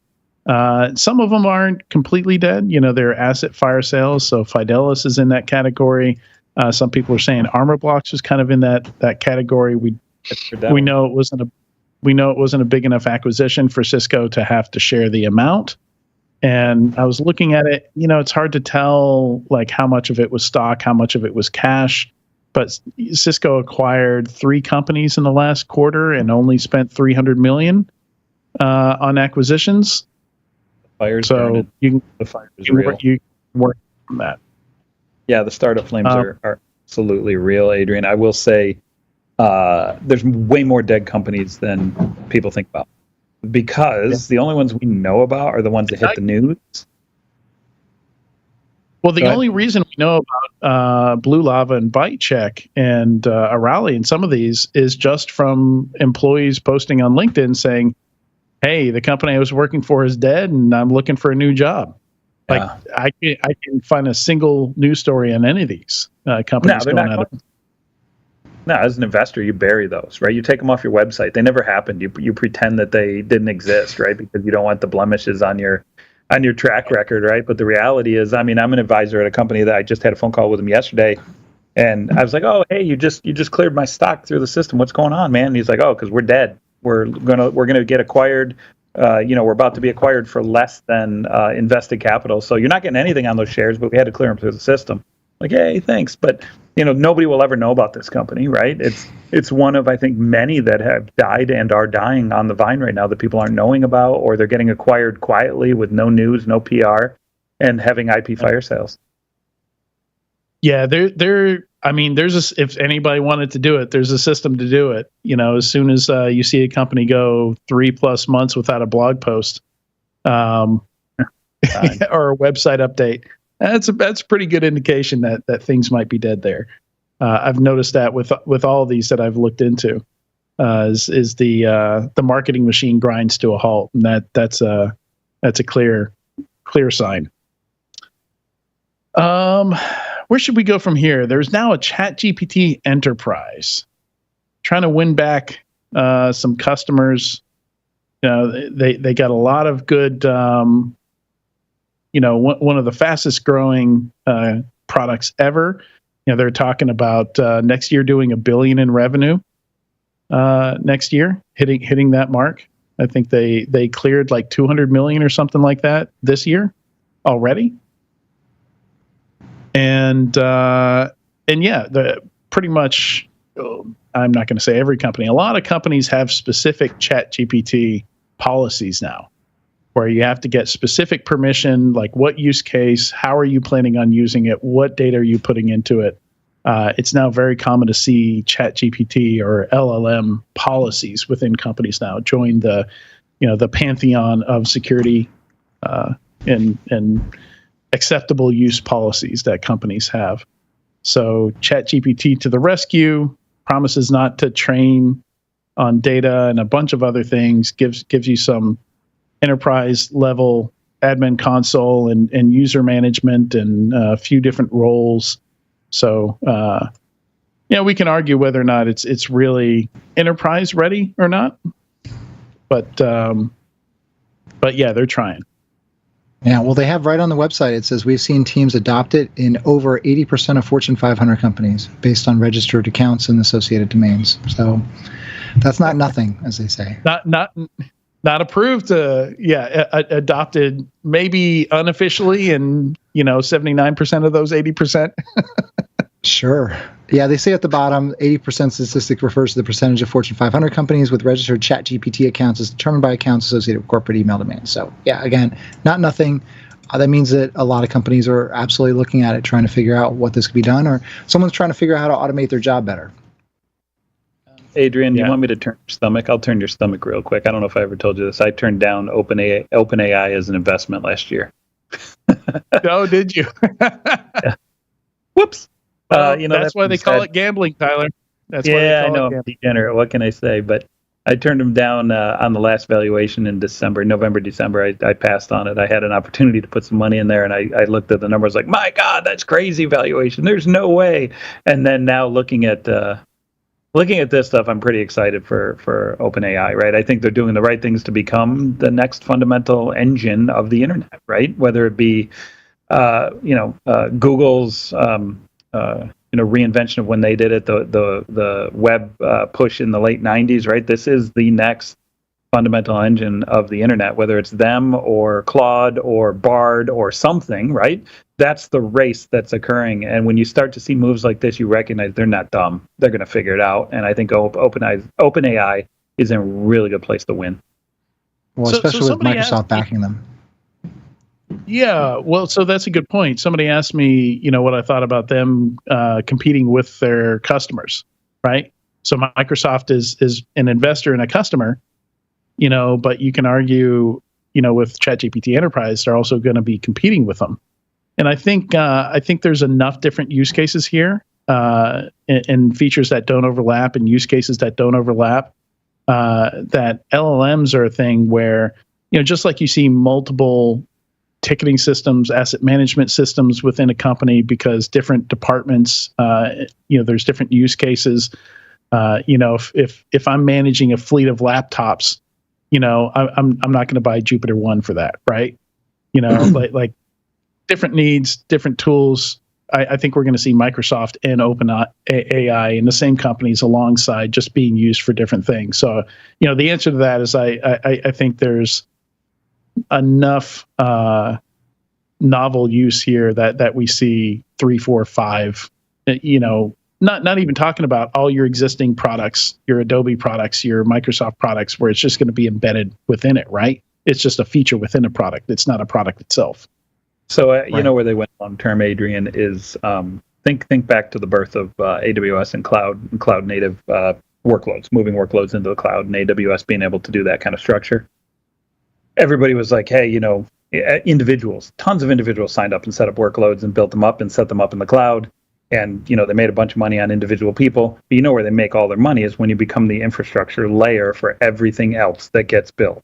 And that's really where I see OpenAI being the fundamental infrastructure for all sorts of systems that get built on top of it. And as those systems dominate their individual markets, OpenAI's revenue just absolutely skyrockets. So this actually indirectly is I think a positive investment move for Microsoft in general. Just go put money in Microsoft for 15 years, you'll kill it. Yeah, it's the integration. It's the integration. It has to come down to the integration. I mean, talk about OpenAI. That's the infrastructure. Right? To Tyler's point, the ChatGPT is one component of that, or element, or interaction element of that. So when you're talking about what Microsoft's doing, they are investing in OpenAI with ChatGPT as a component of that, which gives them a jump forward in order to leverage in their Copilot solution that they can integrate into their cloud solution, which they can integrate into everything. But that integration is what matters. We all have seen. What we've seen in AI historically with Siri and Alexa, sorry for everyone who I just activated your Alexas, but what we've seen with those haven't been great. Like, we've seen that they don't understand things all that well. They don't know what we're talking about. They pop up at times that just don't, we're not really responding or talking to them about anything. This is the next generation of what we're seeing, sort of the generative AI and where we can actually start to do some modeling around things where we can solve some problems.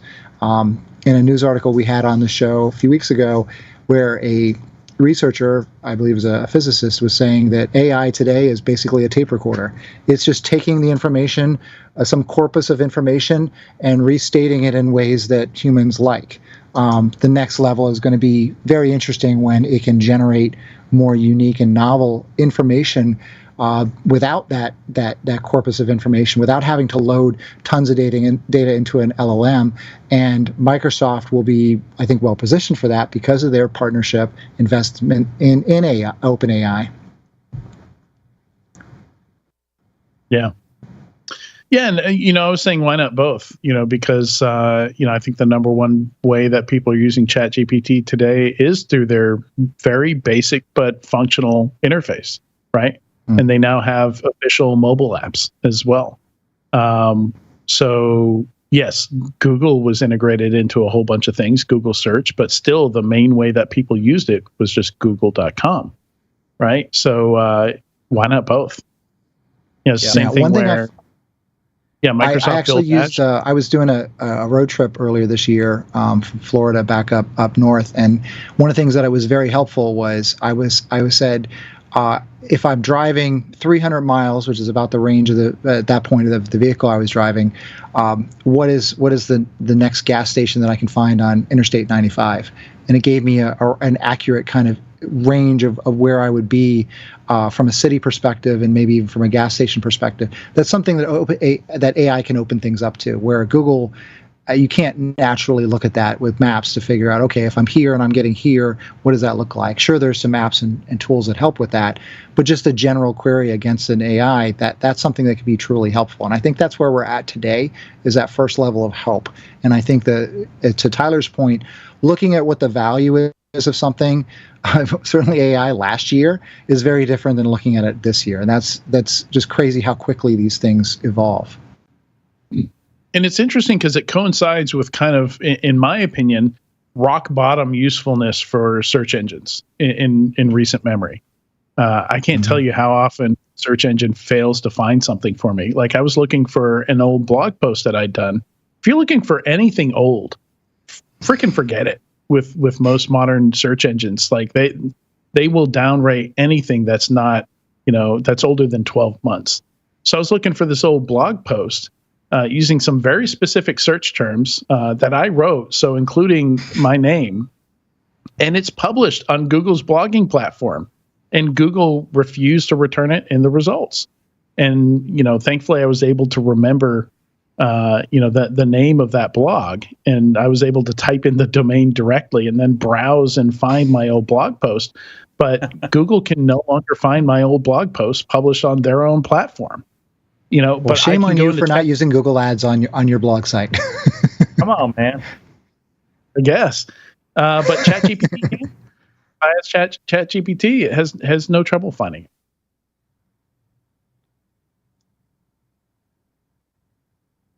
So let's see. Let's move on here. So I thought it was interesting. NordVPN, not a huge fan of them. I hate their ads that are I feel like are mostly lies. Is that the word? I think the importance of the VPN has dropped tremendously over years, from the days when we had Firesheep, where there was a lot of non-SSL TLS. VPNs do not protect you. They don't. And they're still running the ads that say, keep your information safe from websites. Use a VPN. As if cookies don't exist, and as if your browser doesn't have to communicate directly with the web server. Right, like that's just completely wrong, and they're still saying that in a lot of ads. Hold on, Adrian. NordVPN and Nord Labs, man. This is all new stuff. Join us in creating cutting edge technology. The reason I bring it up is they've spun off kind of like a skunkworks. They now have Nord Labs, so they're going to be beta testing some new products, throwing out some experiments and stuff like that. So it could be really interesting. I do generally love it when companies do this. The only thing I don't love is when one of those skunkworks projects is really cool, but they decide they can't make money off it and they kill it after you're really hooked on it, which has happened a couple times to me. Yeah, in this particular with page, lots of Google products. If you go to the page 2, it's pretty clear that they're going to lean into AI, and this is their attempt to connect their brand to AI in some way, shape, or form. AI is going to be involved? I'm shocked. Yeah, absolutely. What? Wait, what? AI's hot? So hot right now. So hot right now. We need a Zoolander graphic. So hot right now. But it says, turning the tables, employ AI to identify phishing attacks. And as you go down further, fighting fire with fire, using AI to detect AI-generated images. These are not markets that Nord is known for, but apparently they're going to be connecting themselves to AI in some way to fight some new areas of coverage. So we'll see how this works out for them. Yeah, why not? If I were advising them, I would totally go after that. There's only so long you can lean on VPN technology and make money off of that. Eventually, people are going to realize there's no value in using it, unless you're trying to bypass copyright protection, geo-based copyright protection. That's a valid use case. In which case, everybody needs it. Yeah. Let's see. We got a tool here that automatically tests prompt injection attacks on ChatGPT instances. Even if you don't use the tool, they've got a great description of different prompt injection types. So if you're wanting to understand prompt injection and get into it, check out both Gandalf and check out Prompt Map on GitHub. Both fun tools to play around with. Yes, and if you don't know much about prompt injection, and I'm trying to find it while I'm talking here, there is a post recently that I featured on the CyberWhy. Here it is, by REZ0, called Prompt Injection Attacks and Mitigations. Nope, that's not the post. There's a more recent one by REZ0 that literally goes through every single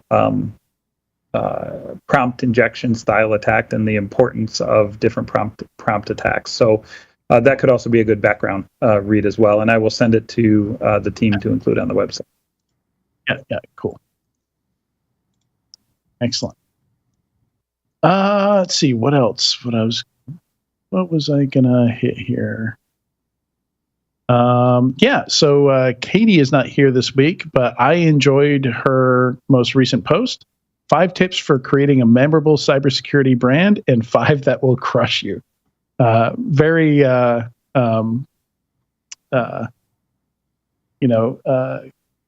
clickbait type title there, but it's really delivers. It really delivers. And sadly, on the negative side, I saw some examples.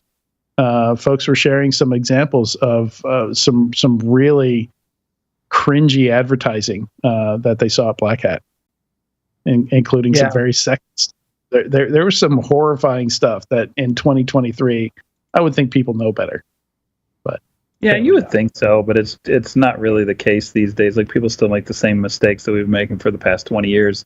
One of the things that I'm really starting to push now is value-driven marketing. If we think of marketing as a product in cybersecurity, right? So as a marketer, my product, my output is the value that I can provide my prospects. And so if we go to events and we think of what is the value that we can provide our prospects, is it, scantily clad people, hawking your products? No, it's not. There's no value in that. Most people don't find value in that, right?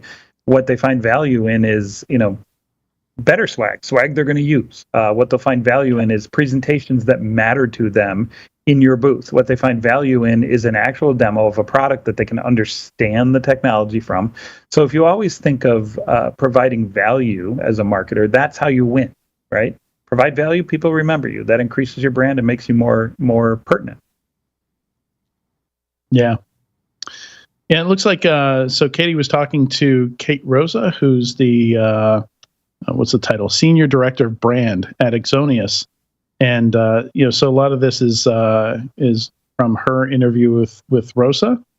And just noted a flashing yo-yo. I still have a flashing yo-yo from I think 12 years ago, and the batteries still work. Those where it flashes at the bottom. Yeah. They're great. Just FYI, Adrian, before you go on to the next article, the article I was talking about was called PIPE, Prompt Injection Primer for Engineers by Res0. I've actually I put that into our back channel Slack, and we can have the team add it to the website. Well, if you guys find the next article to talk about, I will add this one to the notes. Okay. Well, let me do that while you're adding that one to the notes. Let's see. Security budget, supply and demand. That one seems like it should be a fairly straightforward one. There's no demand. Nobody, you know what it is to me, and I haven't read this article, but I'm going to guess it's going to be primarily focused on managing risk and trying to figure out your risk percentages in forms of supply and demand, right? So it's kind of an economic view into supply and demand against liabilities and assets. So Sunil Yu, who I used to work with at Jupiter One, I used to get in fights with him because I would say that, most assets are liabilities. Most of what you have is liabilities. You got to manage risk to your liabilities. And he would argue, okay, but let's look at assets too. Let's not just look at liabilities, but let's look at the financial version of assets, not assets as in what you own, but assets as in what are the positive assets that can reduce the liabilities, right? And kind of understanding the asset liability teeter-totter, so to speak, right? Where if you could get it to level, you're perfect. That's perfect risk balance. If we think of mitigating factors as assets and we think of misconfigurations or vulnerabilities as liabilities, you start to understand how that teeter-totter works, right? And what you want to do is get balance. Because if you have too many assets that are lowering risk, you're wasting time, money, and energy. And if you have too few assets and too many liabilities, you're really out of whack on your risk tolerance level, right? You have way too much risk in your environment. So, I think this is a really cool post talking about the consequence of supply-side deficit, supply-side management, demand-side management. I think it's a really unique economic-based, financial-based view into how you spend your security budget against risk. So just some quantified, techniques that we could then use to maybe apply additional economic type of frameworks to improve it over time. Yeah, and the author's worth a mention also. This is a Phil Venables essay. Oh, goodness, of course. It's smart, right? Phil's amazing. I don't know, he's put out tons of stuff, but this came out 6 days ago, so I love the view. So number 14, I included notes on road trips by the browser company. So the browser company has made this new browser called Arc, and I've been using it for a couple months now. It's only on Macs, but they've introduced tons of new concepts. Like if you're playing a video on any web page and you go to a different web page, a little picture-in-picture video follows you, so you can continue watching it. You can resize just tons of just no-brainer, low-hanging fruit features that just make using a browser just lovely. Like you can have, like before, I would have to create different profiles in Chrome if I needed to log into 2 different Microsoft accounts. Now they just have these spaces that you can just quickly swipe between, where I can be logged in with 2 different accounts, without having to open incognito mode or something like that. It saves me a ton of time. And I've got, I even have a space just set up for prepping for this show. They've got notes built in. You can publish those notes just like you can with Notion. You can see them live on the internet, like a published web page. So instead of just having company values, they created metaphors for all of them. They called them notes on road trips. And I just think there's a lot of really wise, like a lot of wisdom in here, just a lot of really good stuff that's worth reading. And I recommend just taking some time, cup of coffee, maybe on the weekend, and just reading through this thing. I think this is really cool. I agree. There's a lot of really neat cultural value type things in here, and I haven't read all of it. I've skimmed it, but I want to ask you a question, Adrian. So you're using a new browser, and it's based on Google, so you get all the benefits of Chrome. Yeah, but it's almost all Firefox. But you're not using Island, you're not using Talon. So you didn't switch to a browser because it provides significant security. You switched to a browser because it provides significant value above your traditional browser, correct? Yeah, value to me. Well, value to you as a human. You didn't switch for Island, you didn't switch for Talon, you didn't switch for security. So what I'm going to kind of make the leap here is, why doesn't Island and Talon buy this company and actually create a browser that's secure and provides a better browser experience so that people actually use it? Exactly. Yeah, it's a good point. That's a good point. And that has nothing to do with the values on this page. Go read the values because they're really cool. And Adrian's point on the article is not at all what I made, but it's kind of a question I had when you described the browser system you're using. You connected those 2 different things, because that is my biggest problem with the idea of the enterprise browser. Is literally a rule I used to have back when I was at 451 there are a bunch of virtual browsers, right? Like the idea was, oh, you're going to get hacked through your browser, so we're going to run your browser instance in a data center somewhere, and it won't be your laptop that gets hacked. It'll be, this instance or this container in AWS that we just simply reboot and we get rid of the malware infection. And yeah, usability was just terrible. So I had this rule, was like, rule number one, don't mess with people's browsers. Don't break people's workflows. Because the moment somebody can't print or can't connect to a printer or, can't do something they normally do in a browser, like, you're dead in the water. Nobody's going to use that. They're going to go find another browser installed on their system. And that's one of the big challenges for Island and Talon is, why wouldn't somebody just say, screw this, when it blocks them from doing something, and go use a different laptop or a different browser on the same laptop? Go provide a browser that provides significant improvements, innovation, and value above Chrome, and make it secure. Then everybody will use it. Because as soon as you started describing this, I'm like, shit, when am I going to install that? That sounds awesome. I want to install that tomorrow. But when you describe Island or Talon, I'm like, whatever. No thanks. You should advise cybersecurity companies, Tyler. You would think so, right?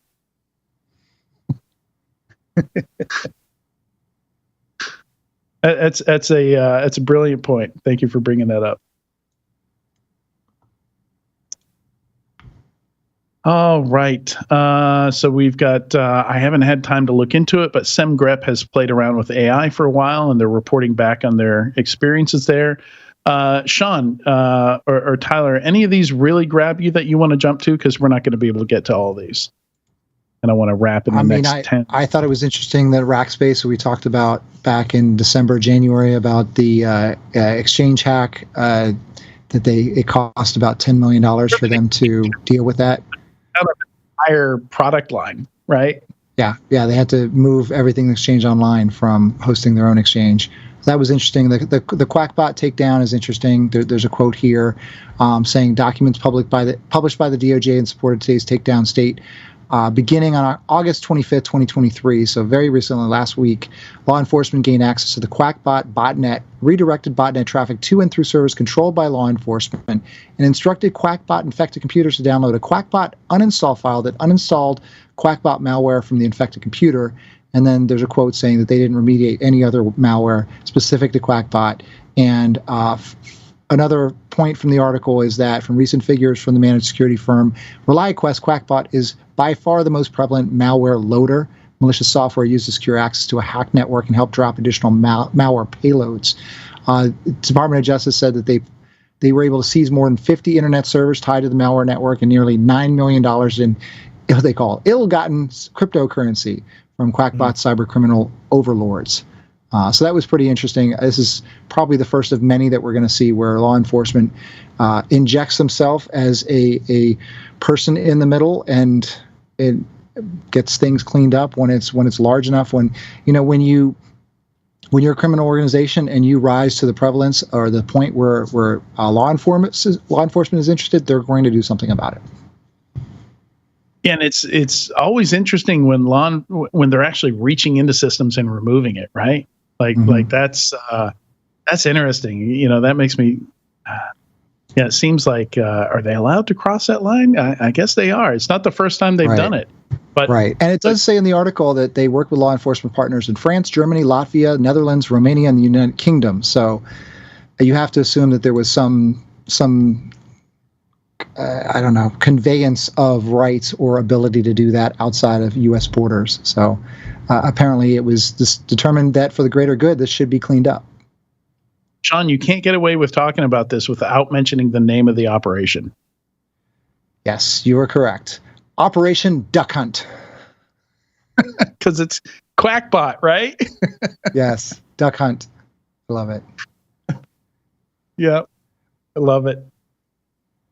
Love it. All right. Yeah, and so that's kind of a trend. In Q4, I want to talk more about how companies fail and how attackers win, and vice versa, right? How we can flip that over and stop more attackers. And I mean, it sounds like, okay, generally, isn't that all of security? But I feel like in this day and age, there's a ton of good information out there, and maybe people aren't absorbing it, because you still see companies failing in the same ways, making the same mistakes, that we've already, just talking about marketing.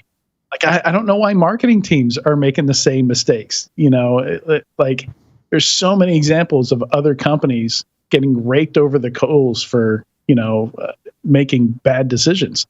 Things they should have been able to see coming. They should have been able to predict. But the same thing with breaches. And a lot of the guests that are going to come on the show and a lot of the news stories we're going to cover in Q4 of 2023 are going to lean more heavily into zooming in and focusing on those, those common things that people should know. They should be avoiding. It's interesting you say that, because we're actually at Trimark queuing up a webcast in the next couple of months to talk about, hey, we could pre-write your assessment report in many situations. These are the things that we pretty much always see that we could just go ahead and hit on and say, fix these things. And we've already published an article 3 years ago in the summer on how to actually fix these things in your Active Directory environment with a PowerShell script that identifies them. And that's 3 years old. Yeah, Praetorian Labs had a report like that. They're like, well, and I've seen Lars, I think, also has had a report where it's just like, here's the top 5 things we find every time we go out. And I used to joke when I was a pen tester that really we just need a 15-minute interview with your CTO or one of your admins or something like that, and we'll write up 80% of the report right there. Right. One of my favorite things to do on a call with a customer is ask them 4 questions, and I can usually tell them how I can bypass their MFA. Yeah. Are you trying to say something, Tyler? I can't hear you, Tyler. My turn to have mute on, so go ahead and make fun of me. Now's your chance. And they both laughed. Never. For those of you that aren't watching live, they both laughed. I was going to say, back when I was doing my pen testing days, we didn't even tell them that it was going to be the consistent same results. We literally just used the same reports half the time and just hot swapped the names out and said, this is the new company, same exact stuff. Like, that stuff, I mean, I've been in cyber for 20-something years, and literally nothing has changed with the consistency of findings. It's super consistent. So why can't we fix the freaking problem? Yeah. So that's what we're gonna focus on that more in Q4. And I don't know, maybe that'll become a permanent section in the news. We'll try and always find some good advice, new attacker techniques, stuff like that, like low-hanging fruit you should be covering. Yep, I think Sean should do that every week. Okay, I will cover one item that you should be doing in your environment every week. I have no problem doing that. And I will this just week, continue to check your domain admins. If you don't know what those accounts are or what they're doing, go figure it out. If you've never seen that for this week. We got 4 admins, but 18 domain admins. That's weird. Yeah. And if you have a group in your domain admins group, don't do that. If you have a group in your administrators group in the domain, it shouldn't be a group you created. No group nesting in admin groups in Active Directory. Don't do that. Tip of the day. Hot tip of the day. Yep. I'll do Sean's hot identity security tip of the day. Absolutely. Every week. All right. Other Sean and Gus, we might need a graphic for that. Sean's hot tip of the day. I need to remember to include that. Something like this. I like it. Screenshot that quick. All right. A breach I think most people are going to be happy about. A Brazilian phone spyware was hacked and victims' devices deleted from server. So this was one of those creepy things that people will install on their spouse's phones and stuff like that. Apparently somebody hacked them and just deleted all the info they had. So I don't think, except for the people running that company, I think most people aren't going to be too beat up over that happening. Could that have been the ultimate revenge hack? Like, I got caught cheating on my significant other, and I'm a hacker, so I just hack the tool and wipe the entire company, so you can't prove that I'm really cheating on you. It could be the ultimate revenge hack. Or I got stalked by my significant other, and I'm a hacker, and I put a permanent end to that. Yes, this will never happen again with this tool. At least with that tool to anyone. Yeah. 76,000 phones, though. Did you see that number, Adrian? The Portuguese language app Web Detective was used to compromise over 76,000 phones today. Yeah, and you notice it's not even spelled correctly. Like they didn't even bother to put the C in detective. It's detective. That might just be stupid TechCrunch reporters. Zach Whitaker, the reporter who wrote it repeats many times. Oh no! Well, either they made the mistake several times, or I think it's more likely. Yeah, more like on Reddit. Yeah, it's spelled that way everywhere. That's the people who created the app misspelled the name of their own app. Wow. Or intentionally. For that reason alone, it needs to be deleted from existence. Yes, nuke it. Get rid of it. All right. I think so. Just want to mention. So the whole Barracuda thing is ongoing. Barracuda had a product with vulnerabilities so bad that Barracuda just told all customers to stop using it. The government saying the same thing. That's number 24. Well, then I'm not going to see those ads on the airplane anymore. Well, they still have other products. This is just one product. A few interesting guides here. There's AWS has a white paper on security incident response in the cloud, which looks interesting. And there's also a guide on how to prevent ChatGPT from stealing your content and traffic. So this is for people who run websites who don't want ChatGPT using their content for training models and things like that. So interesting one there as well. Number 27, this report is very slick report, very, very kind on the eyes, but also has some really interesting stats. They're talking about some key stats in adoption of generative AI across the past year or so. So some interesting stats that actually I think I've used in a few things since I first saw this. So check that out. McKinsey does really, really good work. This is a McKinsey research report. It's going to be amazing. Yep. I haven't read it yet, but it looks great. Yeah, very, very easy to digest. Visually, they did a great job with it. They even have some custom AI generated visuals to really kind of hammer the point home and go with it. You can download a PDF if you have an account and read it however you read PDFs. But I recommend taking some time to read through that. And our squirrel story for today is that, yes, a pigeon is faster for data transfer than gigabit fiber internet. And somebody actually tested this.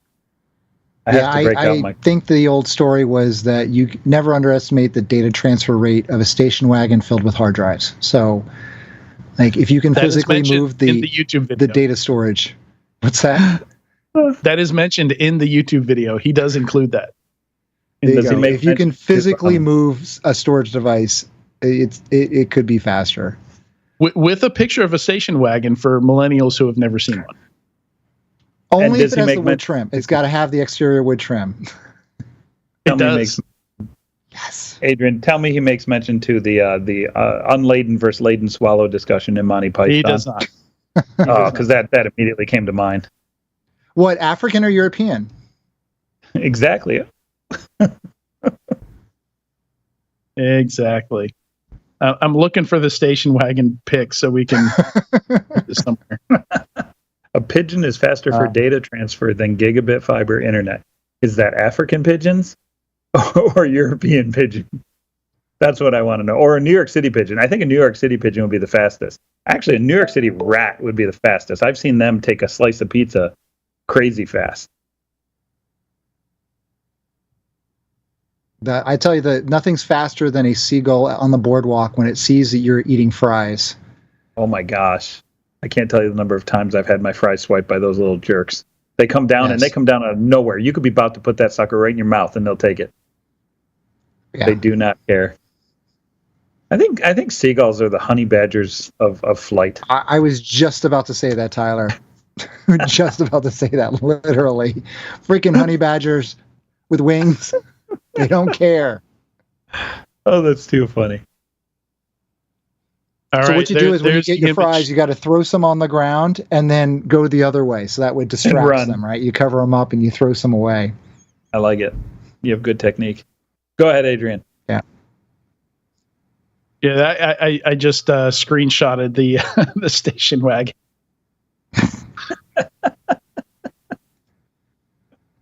That looks very familiar to a lot of people, I'm sure.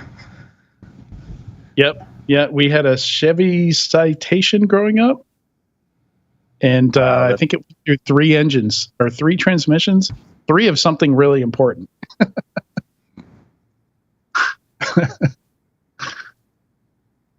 All right. That's all the birds and station wagons we've got time to talk about today. Along with Monty Python references. That's right. So we're gonna wrap things up. Don't leave just yet. If you're watching or listening right now, we still have a couple micro interviews from Black Hat to share with you. But big thanks, Sean and Tyler, for joining me today, for all the laughs, for making fun of my voice, making fun of each other for mute gaffes. And we will not be back next week. We'll be pulling a video out of the vault for next week because next week is a holiday week. But the week after that, we will be back. So big thanks to everyone watching or listening to this week's episode of Enterprise Security Weekly. See you again soon. Thanks all.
If you work in security or IT and your company has Okta, this message is for you.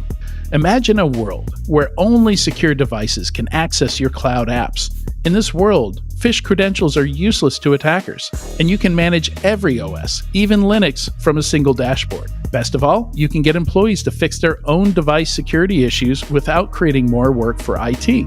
The good news is, you don't have to imagine this world. You can just start using Collide. Visit securityweekly.com/Collide to watch a demo today. That's securityweekly.com/KOLIDE.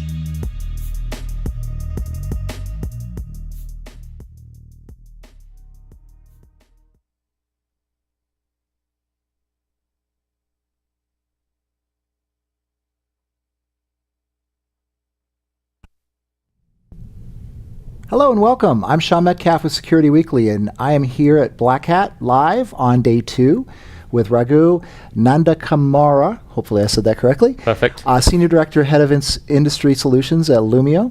So thank you very much for joining me. First Pleasure. thing I want to ask is, your company is focused on zero trust, and there's a lot of people that have a lot of ideas or thoughts about zero trust, and traditionally it's been another way to just do microsegmentation on-prem. So tell me a little bit about how you see zero trust and how Illumio kind of approaches this challenge. The reason I'm laughing is because I just love talking about this. So Sean, thank you very much for having us here on your show. Zero trust, right? Firstly, when I think let's start with misconceptions, right? Yes. So when people hear about zero trust, right, the first thing is like, zero trust, how can that be possible, right? No trust means, then how do I function without a concept of trust, right? So I think zero trust, if you just take it literally, it's probably not the best term. Right. But the way I think about it is zero trust is actually the reduction of implicit trust in the environment, right? So if you contrast that with sort of how historically we've built sort of our environments, is that we have sort of like the threats, everything bad is on the outside, right? And everything on the inside that I've vetted, validated, is trusted. So I have that perimeter, and I say inside trusted, outside non-trusted. But what we've seen, right, is as we have more and more things on the internal network, right, we then connect in whatever third-party managed environments, cloud, right. We move our endpoints and users not just into that sort of from that campus, but for everywhere, right. That assumption that everything that is connected and accessing things is fully trusted just is destroyed. Right? So then we've got to reframe and think, okay, well, how do I approach this? If I start from the principle that I can't guarantee that everything is attached to my environment, I can be fully trusted, how would I build security? Right? And then also like we talk about assume breach, right? Which is also parts into this. It's essentially, right, if I assume the unexpected, then how would I build security? Well, if you did that, then you'd say, okay, well, I want to be able to validate this thing. Right, when I say thing, I use that as a general term to mean user, device, application, whatever thing is, right? I ensure I validate it, right? I give it some kind of context, and I build my security policy based on that context, right? So, and that way, if that asset, let's say it's like an easy example is, let's say a user on an endpoint. The user endpoint moves from their home office to their Starbucks. That context changes. Maybe they get access to different applications. They then come on to the campus and attach the corporate network. The context changes. They get a different access, right? That is zero trust, right?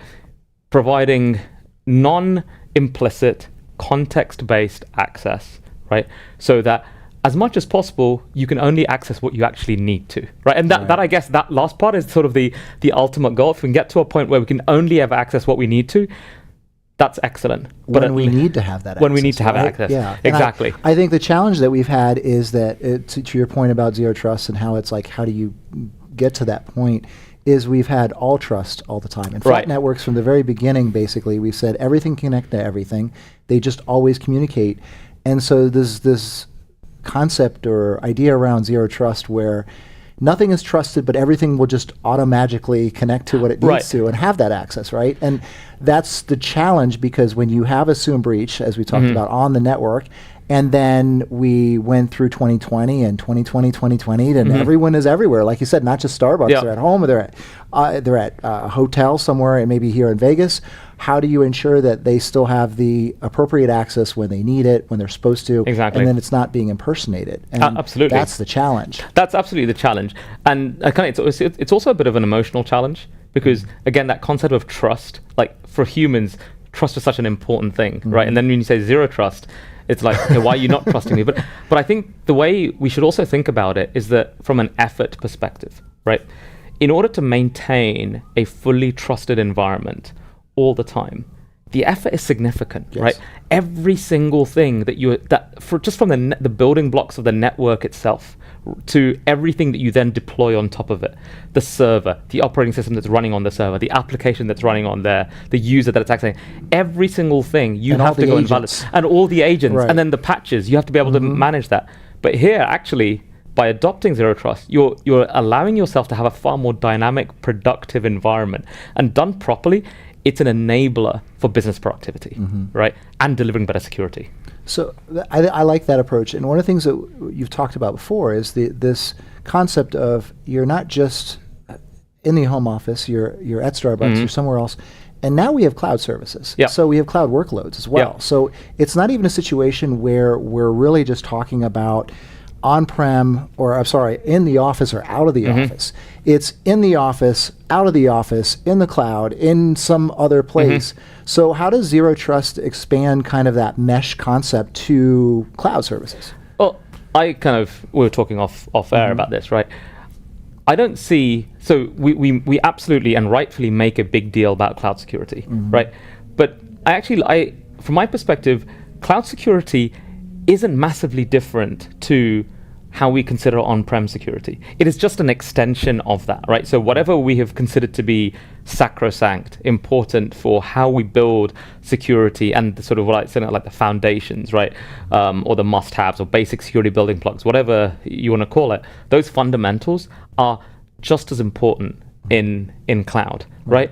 With the kind of added key differentiator being that anything in cloud is one misconfiguration away from being accessible to the whole wide world, right? And if you think about the history of cloud breaches, right, it is that one little thing, right, literally one bit in a configuration that has meant that you suddenly have your world-readable S3 buckets, right? So I think so Zero Trust, right, removing implicit trust is important everywhere, but especially so in cloud where you're exposed straight away if you get that wrong.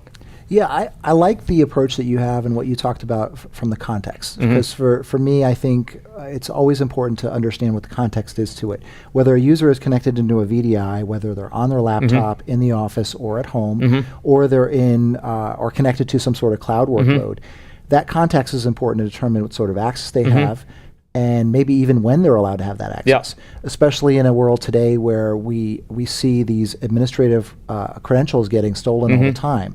So a lot of companies are very concerned about how to best control not just the access that the person who is the administrator for the system, but also in which context they are allowed to have that access. Are they allowed to connect from a regular user workstation, or are they only allowed to connect from an admin system? So what can you talk about with Zero Trust, how that might help that sort of scenario? I mean, it kind of touched on it, but maybe you could go a little deeper. Yeah, it touches on it, right? Because I think you talked about sort of like permissions, right? And then you also talked about sort of access from being possible from one particular system, the Bastion host, the Jump host, versus not possible from their sort of generic VDI, right? And I think that's like, you just kind of, without saying those words, you've just really described a context-based policy, right? So you've essentially associated context with the VDI versus with that Jump host, with that Bastion host. You've associated some kind of permissions based on context, based on the role of the user, right, with the administrator versus the general user. And again, right, it's this beauty of kind of as your deployment matures, being able to combine the context of the user with the context of the device, with the context of their location. So these things don't need to be discrete, right? I think the way we've built security is, okay, you've got identity and access management, right? That protects sort of the user. You've got sort of network security that protects the network. You've got what you do in the operating system to protect the operating system. But I think Zero Trust, right, sort of as that matures, really brings that all together. Right, because each of those are siloed and they're disparate systems. Absolutely. Usually totally separate. And absolutely. So from what I'm hearing, your concept of Zero Trust, when it's done correctly, is basically normalizing across those different silos and in providing a central mechanism to ensure controls throughout those. Yeah, absolutely. Especially when you have Azure and AWS and GCP all have different IAM, identity access and management systems, right? Yeah, absolutely. And when we think about this, right, from our perspective, we are focused on sort of segmentation, right? So Illumio, the Zero Trust segmentation company, so we're really looking at applying sort of those principles of Zero Trust to really protecting interactions between resources in your interconnected environment, right? So the context that we are talking about, right? So while ultimately the way we instrument the control is limiting access or between, let's say, two workloads. And workloads, I kind of use, again, loosely, it's essentially anything that is connected to your network with some kind of sort of, it's visible on the network, right? But you can associate it, all of those kind of parameters, those bits of context, right? What is the user on this workload, right? What operating system is it running, right? What processes are running, right? All of these can be fed into that policy to be able to then give access or not give access. Well, I think one of the challenges, again, where we kind of are talking around the challenge of Zero Trust is going from this system where everything is implicitly, inherently allowed to communicate with everything. I never understood why a workstation on a network would be sharing out a printer, for example. It doesn't make sense. Or have a share on it. Like we have servers that are supposed to do that, right? So from the perspective of a workstation, really nothing should be communicating and connecting to it specifically. And yet so few organizations actually have any sort of technical control or policy or even host-based firewall to prevent that. So we see lateral movement spread, we see ransomware spread everywhere. And so it sounds like from your approach and what you're talking about with Zero Trust, it's a matter of defining the policy, but is with Illumio, is the policy something that has to be manually defined, or is there an automatic kind of discovery component that makes it so that you can really get to a point where you have Zero Trust from all trust, I guess, today? Yeah, I think that's a great question, right? Because it's, okay, so this all sounds great, right? Sounds very idealistic, and it's kind of like, this is what you teach in a university sort of security best practices course, right? But now you're talking about the practicality, right? So the starting point, and if you look at sort of the definition of Zero Trust, and it doesn't matter, choose your favorite sort of Zero Trust definition, one of the things it talks about is consistent monitoring, consistent visibility, right, over all interactions. And that's the starting point. Because let's assume that the majority of places where we're trying to put this in place are brownfield environments, existing production environments, right? So, and understandably, right, over time, because we have had that assumption of trust, right, we typically don't have the greatest understanding of how things interact in our environment, which is really scary, right? It's true. If you think about it, right? That's the case. If you think about it, it's the number of times we have customers who say to us, oh my God, like putting you in there, right? And we've just suddenly got this visibility into our environment that we've never had before, right? Which is both fantastic as a testament of value, but also really scary as a security practitioner. So that's where it starts, right? Understand how things are interacting with each other, understand the interdependencies, right? And then use that data to guide the security policy you want to adopt. And you have to have a goal, right? Let's kind of, that's really important. Zero Trust is not the goal, right? Zero Trust is an approach to security, right? What is your goal, right? And an organization may have a goal, say, okay, from my perspective, right, my goal is to ensure that if I detect ransomware spreading on the environment, I want to have a one-click ability to go and restrict that access. Okay, so that's your goal. So what you have is you maybe put in place some sort of policies, right? You kind of pre-define policies that, and let's say RDP is the transport for that ransomware, that you detect that from in your SIM, and you go and say, right, block RDP everywhere. That could be your goal, right? Versus, so you just need to understand where RDP is used, right? And maybe you have the usual exceptions, right? So define those rules, but visibility helps you do that, right? equally, your objective may be, I have some high value applications, franchise critical applications that absolutely, right? These are the ones that if everything else goes down, is compromised, etc., because availability is just as important as sort of integrity and confidentiality in the AIOC triangle, right? And particularly with cyber resilience, that's really come paramount. So if these are the things that absolutely have to keep running, then your focus may be on how can I reduce the implicit trust, reduce the sort of just allow access from anywhere to these things, right? And again, you use the data to guide that, right? And how difficult is it? Well, it really depends then on how much data do you need in order to take a good decision, right? If you have a good understanding of your application anyway, it could be that you need maybe a couple of weeks worth of data to say, I've absolutely captured everything. Here's the policy. I know this is golden. But equally, and we've had this experience where more sort of risk-averse organizations and industries want sort of 30, 60, 90 days worth of data, right? But you use the data to guide the security policy you're building. Right. So that's, but you it's kind of, there's got to be that commitment to take that step. And it sounds like this whole concept and approach, this methodology that is Zero Trust, as you've described it, is something that also, as a matter of effect, where you're moving forward with this, you're getting the visibility and the context across these different platforms, be it VMware on-prem, be it Azure in the cloud, be it a VDI on-prem, be it VDI in the cloud, be it actual physical systems or things that they connect to. As that context switches and changes, that visibility rolls with it, so to speak, as well. And things like ransomware, you have better visibility into what's happening as well as controls around that, including lateral movement, because I would imagine in a true Zero Trust configuration, there is no real lateral movement capability. Right, because you're only saying these users can connect to these systems because they're allowed to, and because of the policy. Yeah, absolutely right. I think that's you have to have consistency, right? It really, if you have something, a security control that says, okay, I'll limit lateral movement in my physical server environment, right? But then if you move into the ESXi environment or into your cloud provider or in your campus network, we can't do much there. In reality, you're really not giving yourself much. Yeah, okay, you're protecting your physical servers, right? But once your workload moves, then what do? Right? It's essentially going back in time effectively from a security perspective. So it's really important that controls, as we build them, right? Particularly, network security controls are super important, and we'll always have things that are tied to the infrastructure. But we also ultimately, as we have things that are moving around, we need to push those controls much closer to the applications and workloads we're protecting, right?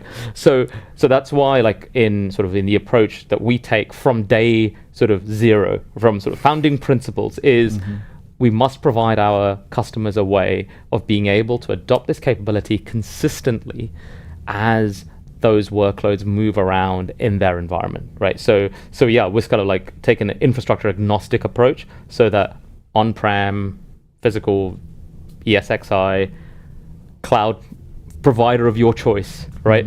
Provide that consistency. And also, as you move from sort of traditional sort of like operating system based, right, workloads to containerize, to then when you start to, literally you're consuming sort of individual services, right?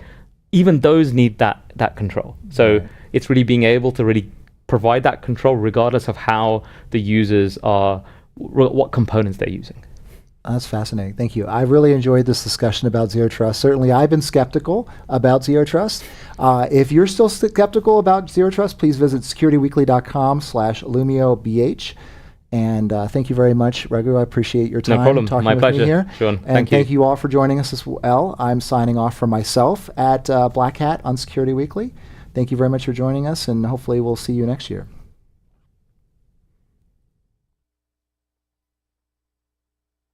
Hi, this is Jeff Mann, co-host of Paul Security Weekly, and I am not coming from Black Hat Live, but we did have one talk that we couldn't squeeze in when we were out there the other week, and that was mostly because the person I'm about to interview was so busy giving talks already that he just didn't have time, and also might have had a little bit of trouble with his voice. So I am pleased to introduce you today, to Tomer Bar. Tomer is the VP for research at a company called Safebreach. Tomer, welcome. Thank you very much. How's your voice doing? You all recovered? Yeah, I'm okay. I recovered. Very good. And I hate to ask this, but did you take a COVID test when you got home, and how did you score? This is actually a good idea, but now it's too late. I think I'm okay. Think you're okay? It's so hard to tell what we used to call con crud coming after the week versus now it's COVID. But enough of that. Black Hat was and DEF CON, what we call Hacker Summer Camp, was a very busy week for a lot of us. A lot of fun things happening.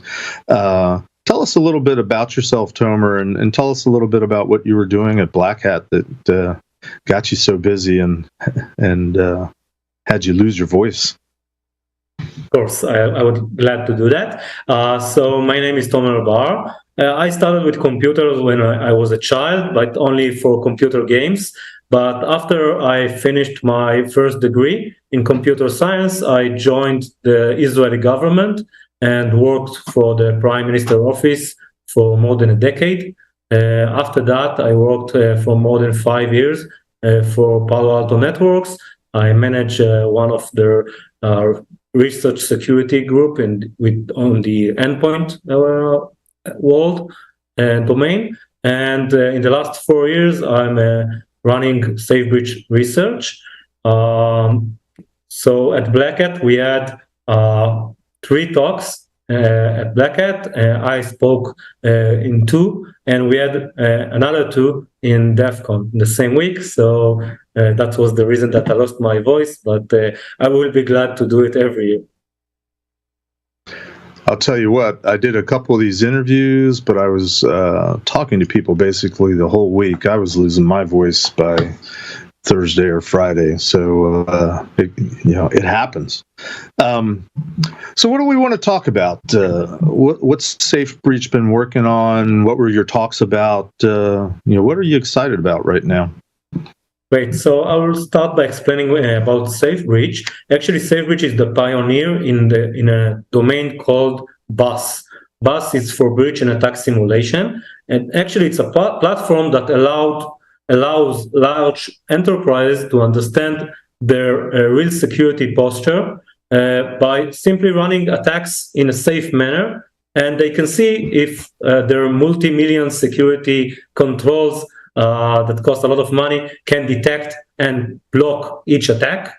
And of course, the ones that are missed are the most interesting, and they can have understanding of what happened, what went wrong, and how to fix it.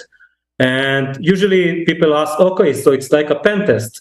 But I think that it's there are similarities, but the main difference is that a pen test is usually done once a while, and BUS provide our customers to do it in a continuous process and to spot drift. So maybe last week it was okay and all attacks were blocked, and today all of them are still blocked. But let's say something happened today and someone, I don't know, there was a business need and someone changed the firewall rules to allow some connections and forgot to close it, and when the attack runs today, we'll find out a drift and we'll find out that it was missed and it was successful. So we'll understand in real time that we have a problem and need to fix it. So I think it's in general, this is how breach and attack simulation can help our customers. Regarding Black Hat, sorry. Mm-hmm. Oh, go ahead.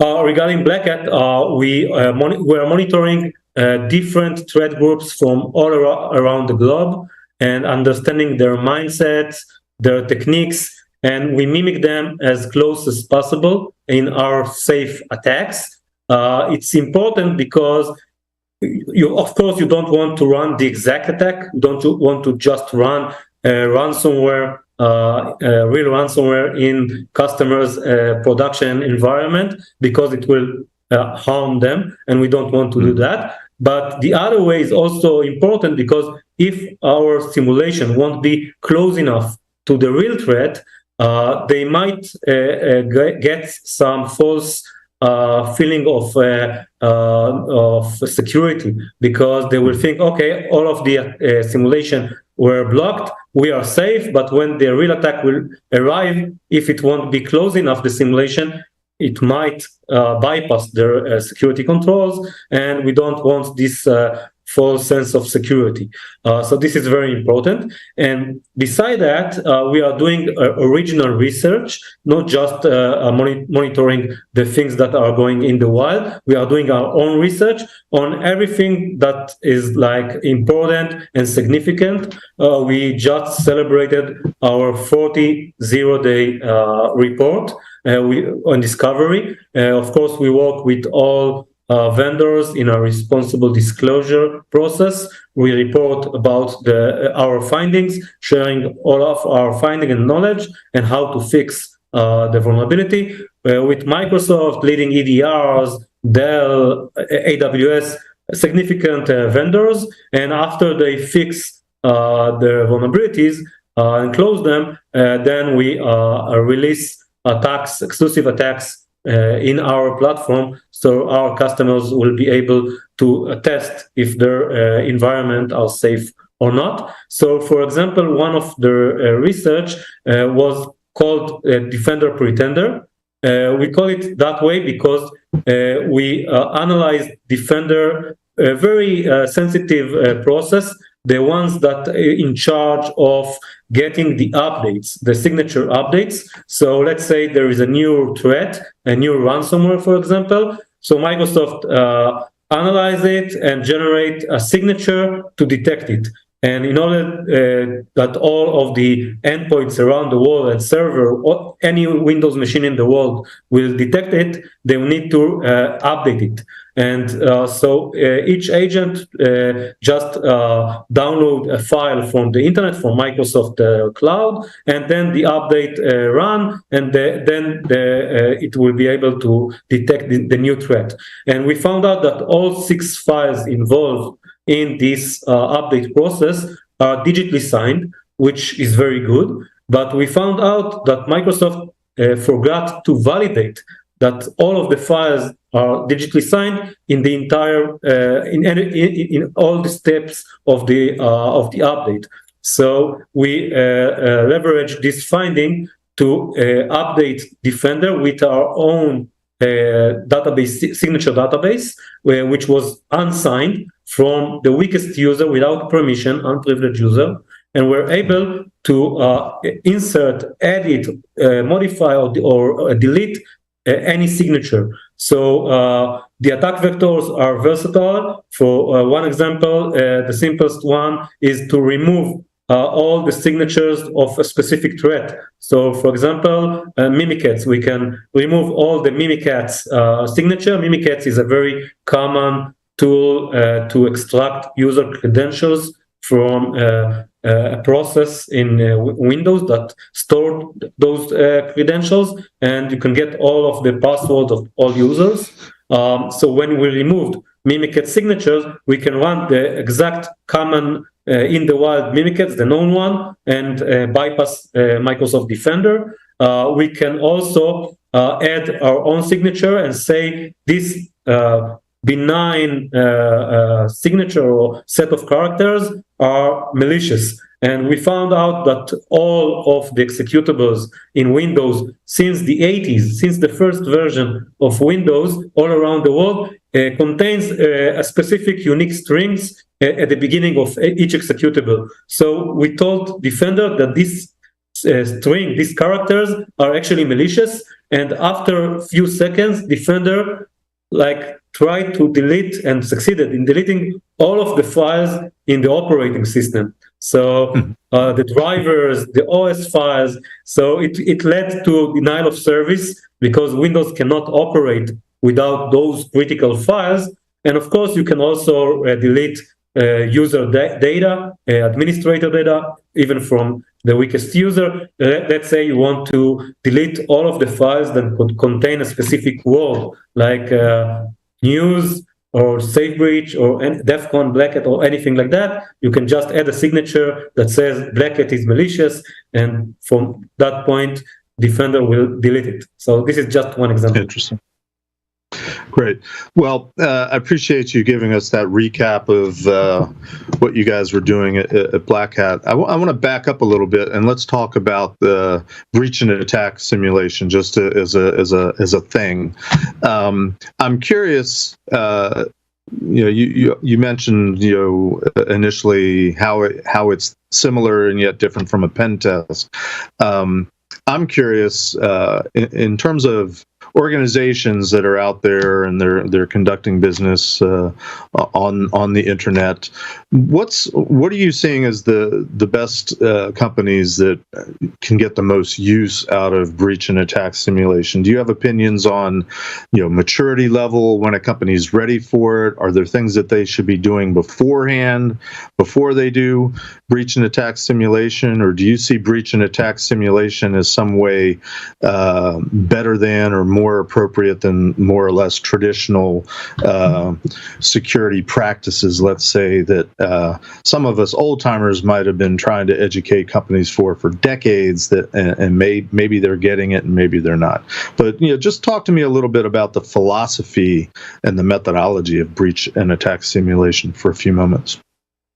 Okay, so it's a great question. First of all, it's like fit to any customer in any industry. So it's not limited to financial or manufacturing. It will fit to all of them. But I must say that it usually fit more to large enterprise where they have staff that can run the simulation, and you have to prepare. It's like very easy installation. You just need to analyze and understand your environment, the different parts. So you have like the delimiter zone where usually all the application that needs web front. So let's say the web server and the file transfer protocol servers and the email servers, all the services that need access from the world will be in one zone. And there is the internal network, which usually is connected to the internet. So in some organization, there is another production network, and then the network itself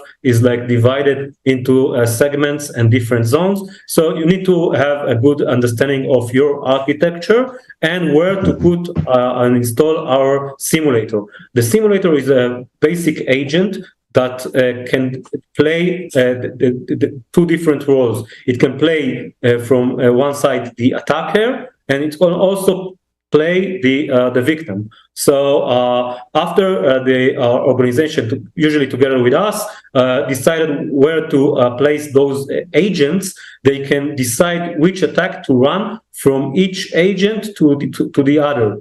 And let's say you are interested in the full kill chain, you can run attack from outside, from the cloud, from outside of the organization, to the agent in the DMZ, from there attack from the DMZ to the internal internet, to the other computers, to other segments, and to the crown jewels of this organization. Sometimes it's the source code, sometimes it's like a formula, or sometimes it's the secrets of the organization or the production process, if it's an OT environment, where it's a production like producing electricity or other gas pipelining, water pipelines, or whatever. So to conclude, I think that it's like fit to any organization. It will better fit large organizations that have experts that can run the attack, and then after they run the attack from each point, they get the results, and they can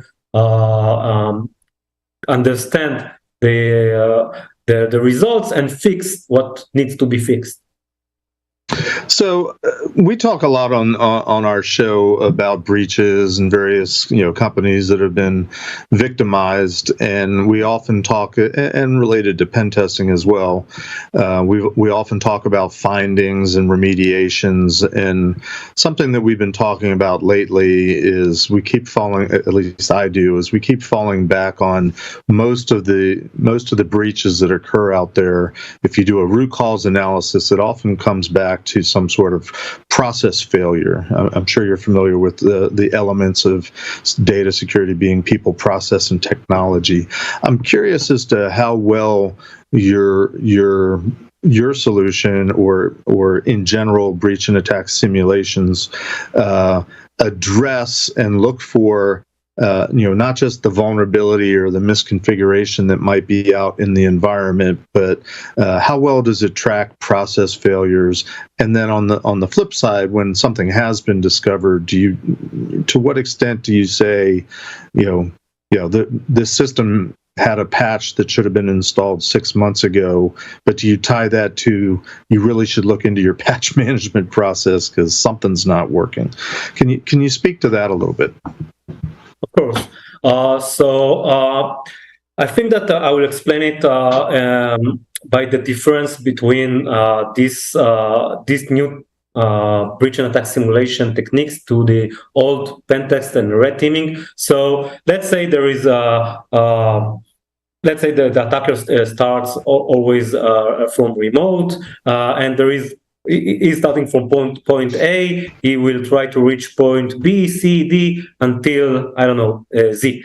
For traditional pen test, if you will fail from to get from A to B, usually you won't understand and get the understanding of what will happen if the attacker will succeed in going from A to B, right? Because you don't have any access to point B, so you won't be able to understand what could have happened from that and where are the vulnerabilities and gaps there. But because we have agents, and breach and attack simulation works like that, have agent in each point, in A and B and C. So even if the attack from point A to B did not succeed, the attacks from B to C and so on will run, and you will have all the information. So after gathering all the information, without depending on if all of the previous attacks succeeded,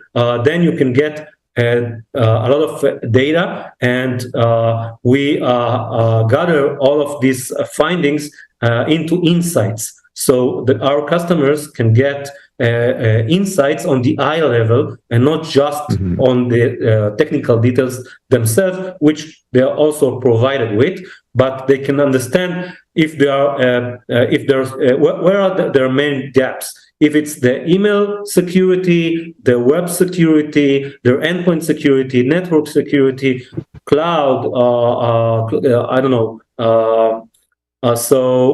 container security, and so on. So they have a high level, and our remediation approach is to give them ability to close as much as security holes in just a single action as possible. So we'll give them an insight into, you have a problem in configuration of firewalls. The firewalls is not configured well because of reason ABC, and you need to fix it by changing this and that. So the mitigation are very specific, but also are in eye level. Great. Well, Tomer, that's going to wrap us for today. I sure missed having the chance to sit with you in person. Maybe we can do it again next year. We'll just have to budget our time better. For our listening audience, if you want to learn more about Safebreach, you can go to security.weekly.com/SafebreachBH. That's for Black Hat. And for all the live interviews that we did and the one almost live interview that we did at Black Hat, you can go to securityweekly.com/Black Hat. So that is officially a wrap for Black Hat 2023. Thanks for listening and watching.